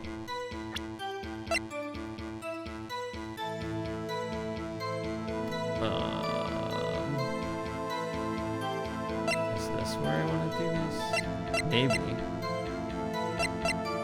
I wonder how that will figure into all of this. Well, I can try. Objection! Mr. White, the victim died from a single blow. Huh? What do you have to say to that? Now's my chance to hit him where it counts. Mr. White, wasn't it you who told this court you were also absolutely perfect? I will refrain from using this phrase from now on. Your Honor, if you could ask the witness for a new testimony. Objection! The witness is obviously confused, Your Honor. I would like to request a 10-minute break. Yes, quite. Objection! The witness is confused because he's lying. I emphatically request that there be no break, Your Honor. Yeah, don't let him get away.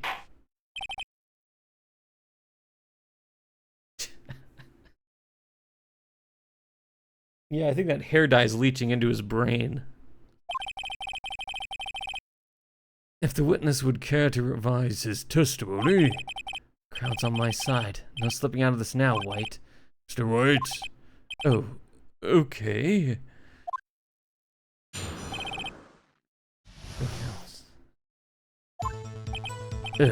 Well, see, I looked at the other window when I heard that thing fall. Then the next moment I saw Miss Mia run to the left. The killer, you attacked her, but she dodged. And then she turned and ran for the door. Then you did her in with a single blow. Thwap!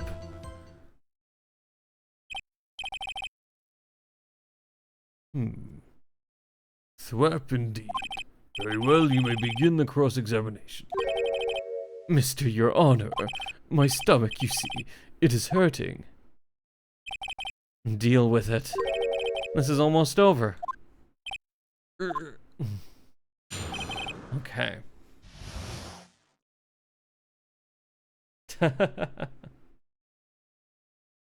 That's true. Just request a trial by combat. And just go back in time. I looked at the other window when I heard that thing fall. What does he mean? You heard that thing fall? What exactly was that thing? Huh? Oh, that, the glass light stand. Right, the one that had fallen over at the scene. Phoenix, isn't something about that strike you as odd? Yep, you can't see it. That is odd. I'll press further. Mr. White. Huh? What?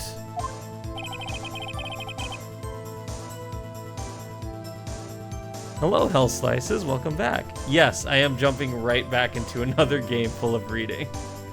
Yeah. So the actual reason why I do a lot of the games with reading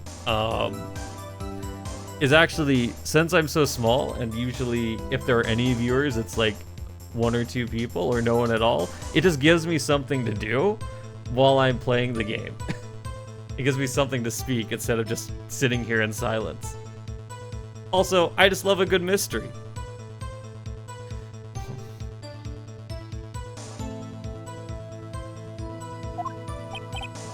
Yes. Then change your testimony to reflect that. Sorry, my bad. The witness will revise his testimony. Okay, of course. A light stand was lying on the floor when I looked. I think this is where we show... Yeah, you can't see it.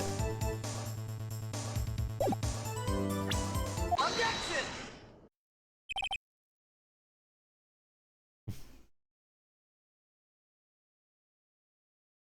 Yeah, I've never played Hell Slices. Yeah, I've never played through them.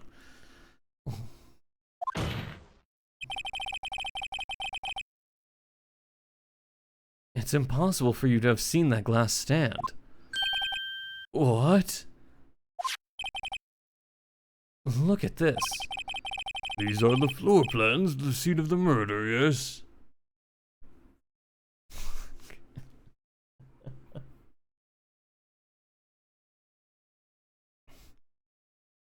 Yeah, he has a secret rival named Mr. Blue Black, but Mr. Blue Black actually runs like an animal shelter, you know? Completely above board. Has nothing to do with blackmail. It's just, he helps dogs and cats get adopted.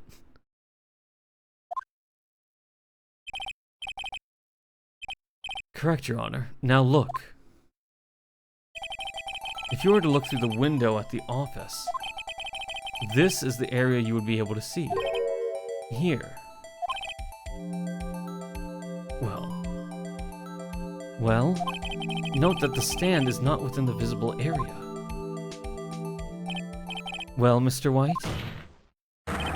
What do you have to say to that?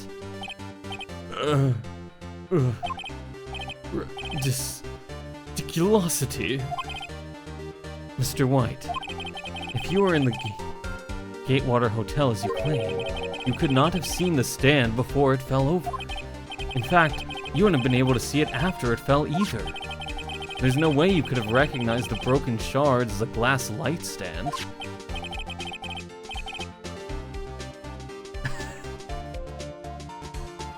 So when did you see the stand, Mr. White? It must have been the moment that it fell. And the only place you could have seen that from is inside the Fey Law offices. In other words, you were at the scene of the crime when the murder took place.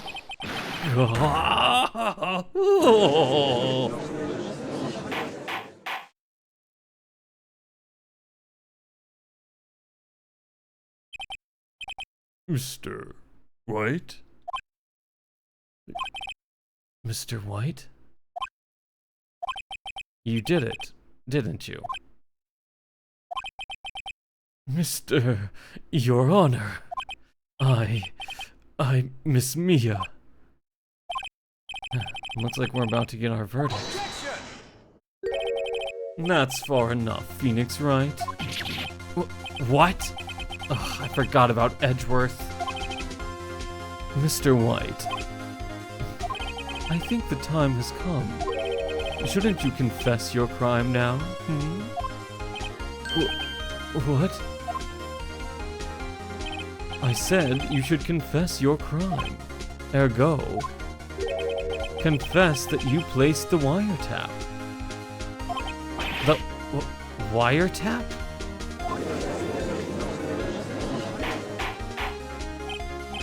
Order, order!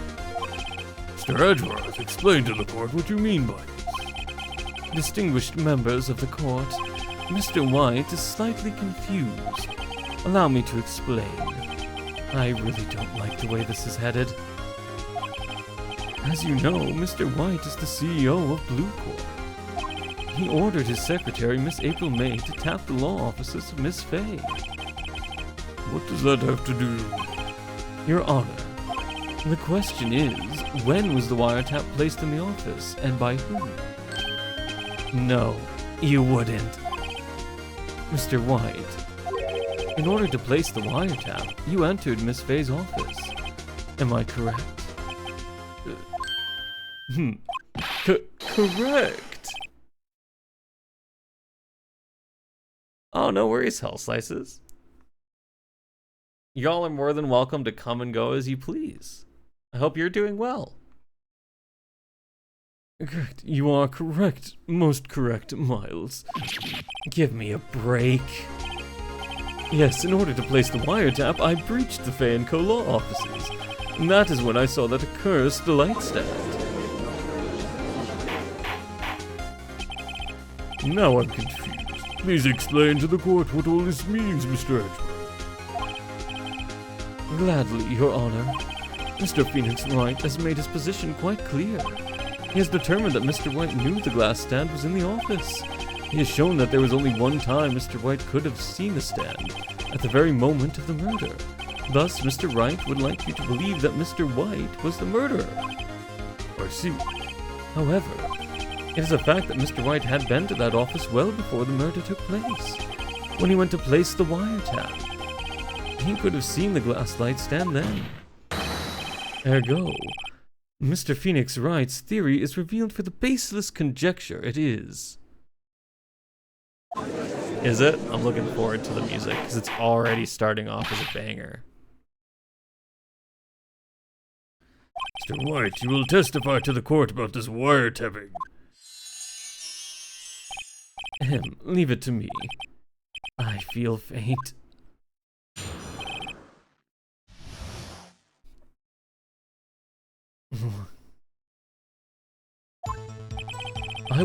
It was the beginning of September, the week before the murder.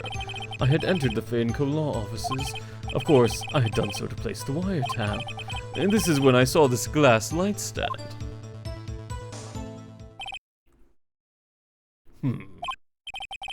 So you saw the stand before the night of the incident. And this is how you were able to identify that it had fallen over by the sound. Correct. That is right. You're welcome, Landmaster. I see. Very well, Mr. Wright. You may cross-examine. What am I supposed to do now? Good luck, Phoenix. Okay, let's see. Beginning of September, the week before the murder. Entered the Fainco law offices. Done so to place the wiretap. That's when I saw this glass light stand. What do I have here?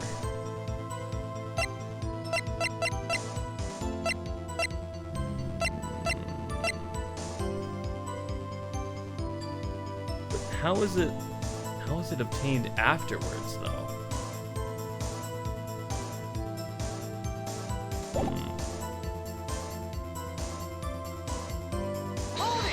Let's see if I can press him on this. Why did you tap Mia's phone? Objection! This has no bearing on the court case, Your Honor. Blue Corp is a detective agency of sorts. We have a responsibility to protect client confidentiality. That is when I saw this glass light stand.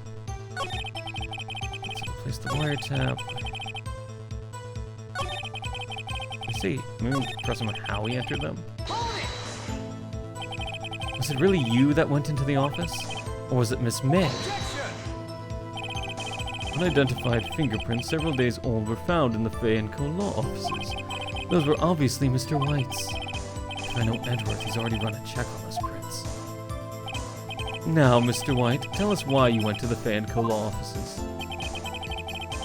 Wiretap. That's when I saw this glass light stand. Why did you notice something as innocuous as a light stand? The light stand was made entirely out of glass. It was quite stylish, so I guess it made a lasting impression on me. Such a beauticious thing deserves attention, does it not? That is all. There's nothing there. Press him on. Well, maybe he's real enough that I can bluff something out of him. Beginning of September, the week before the murder. Offices, I'd done so to place the wiretap. Was it this wiretap?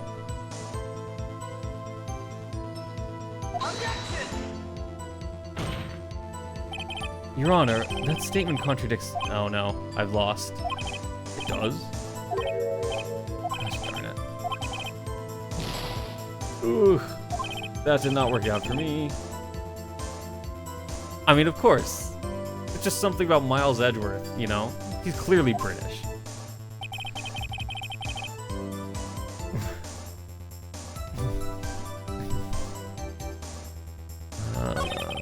That's when I saw this glass light stand. Damn it, there's nothing for me to press on.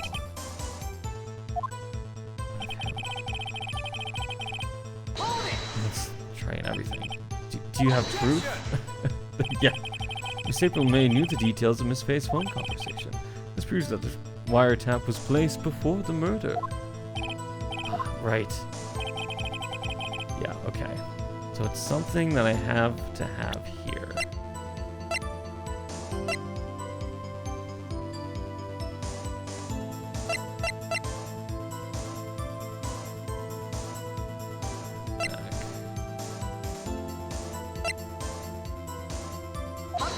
No, I don't think that was the right move. No, it doesn't. I hit the wrong button. Oh boy. Things are not going well right now. Things are not going well right now.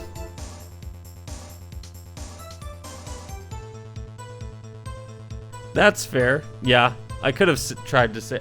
I've been safety saving a little bit, and I just didn't do this before this, so we'll find out. What do I want here? Of course I've done... So place the wiretap.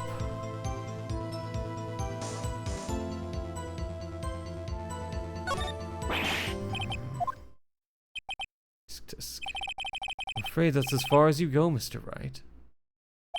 The time has come for you to admit your defeat. You fought honorably. No more. I can't take this anymore.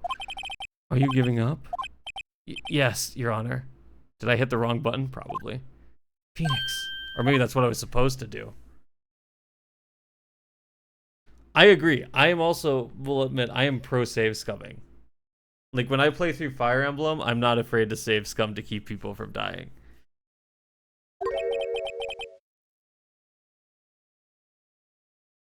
I know that voice.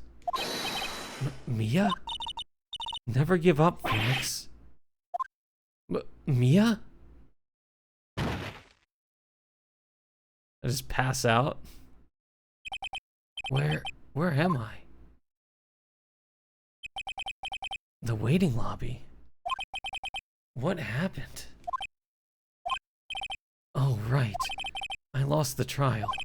I was hallucinating. Ah, you're finally awake.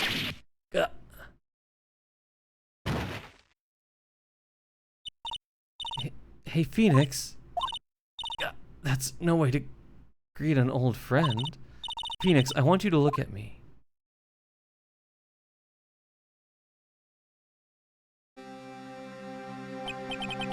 You're... Maya? Didn't you know the Fae women have strong psychic powers?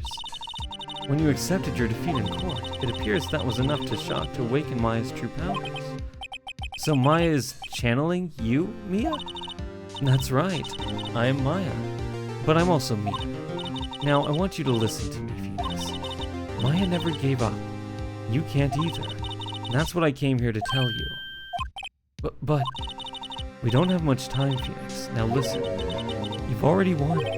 But you have that receipt in the court record, right? Oh yeah. The one you wrote Maya on. Phoenix. White wrote that, not me. So what do I do with it? Look at the front of the receipt. Front? It's a regular receipt. Looks like it's from a famous department store. $1,000. Wow, big spender. Item... glass light stand. Date of purchase, September 4th. September 4th. That's right, Phoenix. I bought that stand the day before I was killed. Whoa. What did Mr. White say in his testimony? It was the beginning of September, the week before the murder. He said he saw the stand the week before the murder. There you go. I think the court is about to reconvene. Go do it, Phoenix. You know you're innocent. Now you just have to prove it. Right. Receipt updated. There we go. September 9th, 1:16 p.m. After recovering from fainting and passing out. Court will now reconvene for the trial of Mr. Phoenix Wright. Mr. Defendant, rather, are you alright, Mr. Wright? Yes, sorry, Your Honor. I'm fine now. Then let's start where we left off. Your Honor, there is nothing to go back to. The cross-examination of Mr. White is finished. All that is required now is for you to pass judgment on the defendant, Phoenix Wright. Your Honor, please, give me one more chance. I promise you, this is the last time I'll ask you. But, as Mr. Edwards has noted, the trial is more or less finished. Mr. Edwards, you have an opinion on this matter? I say, let us give Mr. Phoenix Wright his last chance. Very well. You may begin your cross-examination.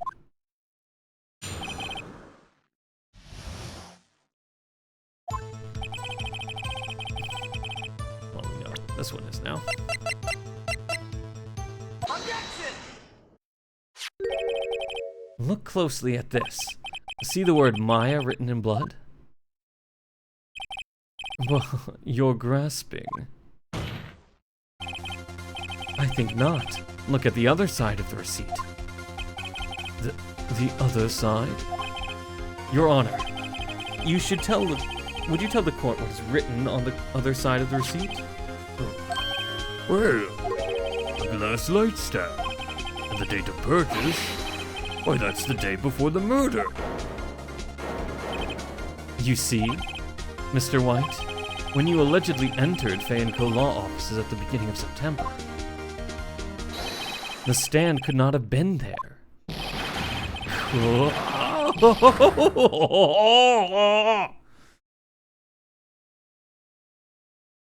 in the middle of the 6th game?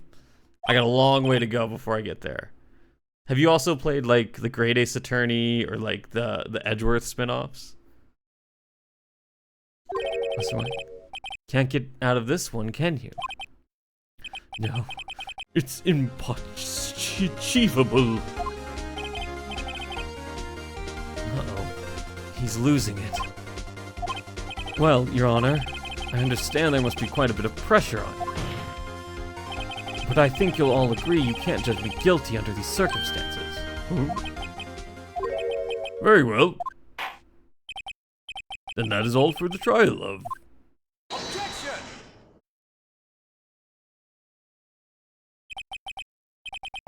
Nice. Nice all slices. Not so fast, Phoenix Wright. Eh? What? No way can he worm his way out of this one. Oh wait, I forgot. It's Edgeworth.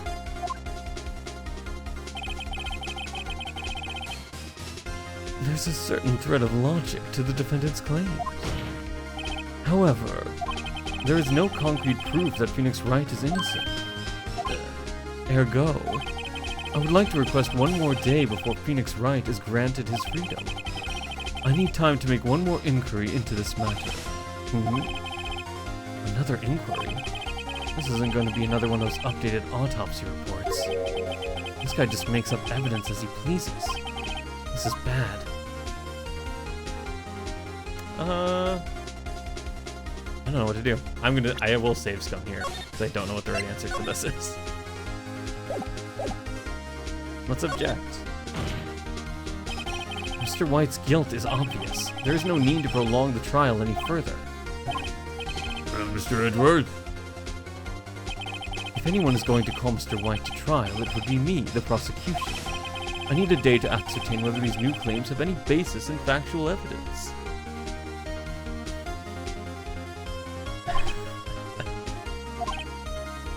I see. Objection denied. What? The completion of the trial of Mr. Phoenix Wright will be postponed until tomorrow. Oh, there's no telling what will happen if I can't end this now. Edgeworth is sure to come up with or just make up something. And after Mia showed up to help me and all. Mr. Your Honor, may I go home? Of course. Thank you for your time. Go.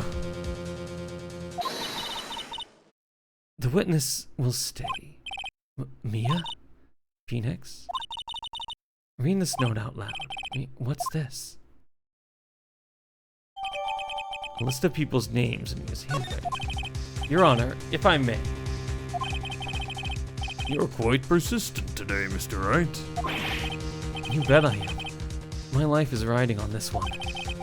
I have something I would like to read to the court. Take that! Let's see what we got. The memo Mia had given me was a list of names. Many of them sounded strangely familiar. People in finance, famous celebrities. That's when it happened. Stop! Desist! Halt! Please stop. Make him stop. How did you get that list? Mr. White, admit your guilt right here, right now, or else this list will be released to the press. I confess. I confess. I did it. I hit her. I hit Miss Mia with the thinker. Case closed, Your Honor.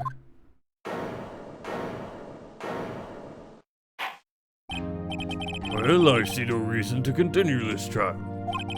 Mr. Wright, Yes, Your Honor. you've done it again. That was quite a spirited defense. Yes, Your Honor. I guess you could say that. If only he knew how spirited it was. Well, this court finds the defense, rather, the defendant, Mr. Phoenix Wright, not guilty.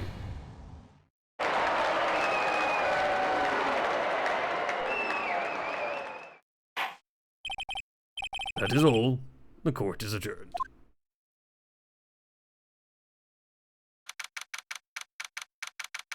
There you go. I'm not guilty of murder. Well, I never thought I'd be saying this again. But congratulations. You're lucky I was born a fae. I'm lucky I had both you and Maya on my side. I'm glad you made it. Thank you, Phoenix. You risked a lot to help me and Maya. I won't forget it as long as I live. As long as you live? My time here's running out. Huh? Maya's powers are still weak. I can't stay here that long. What? No, there's still so much to say. Don't worry. I'm sure we'll meet again. Chief! I'm not the chief anymore, Phoenix. Can you come to the office tonight, say 9? The office? I'll see you later. Chief, Mia!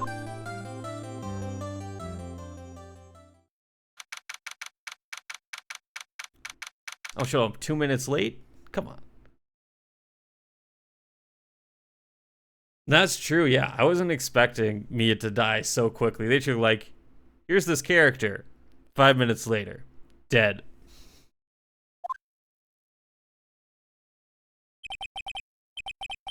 Being here, it's hard not to think about that night.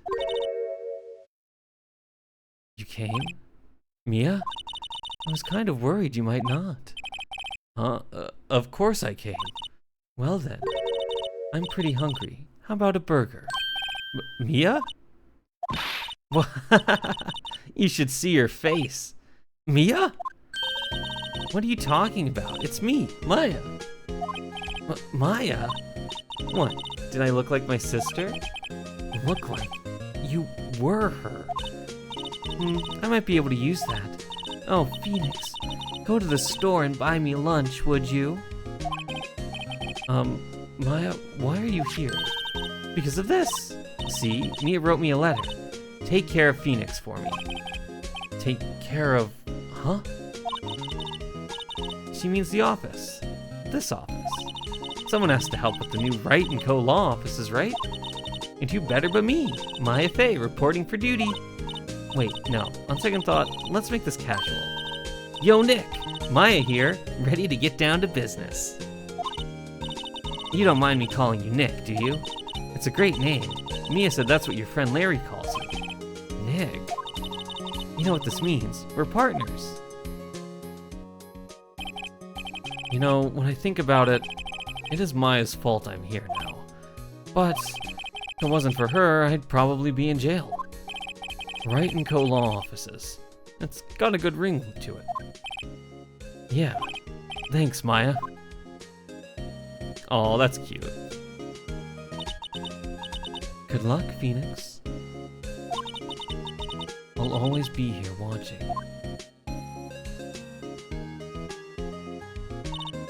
Right. Okay, Nick, let's do it. Huh? Do what? Burgers, dummy! Burgers! It's a great burger joint just down the street. Come on, time's a-wasting. Okay. Wait up. The end. Finished the second case.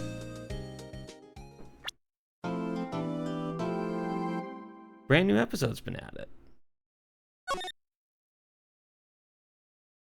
We'll save.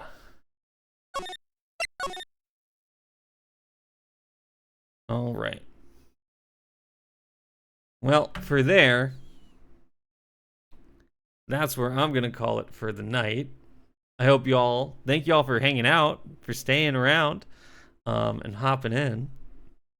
I appreciate it. And hope y'all are doing well. And all of that. As I say, yeah. My voice a little bit. The 4 hours of doing some crazier voices. I would definitely will. Let's see. There's actually some people here. So maybe pass on the love because I got a raid earlier. See if maybe want to raid somebody. I just don't know who. But for this little stream, this is where we're done. And if you have to leave, all is well and good. Hope you all have a good night, a good day wherever you are. Remember to drink your water, eat your food, take your medicine, take care of yourself.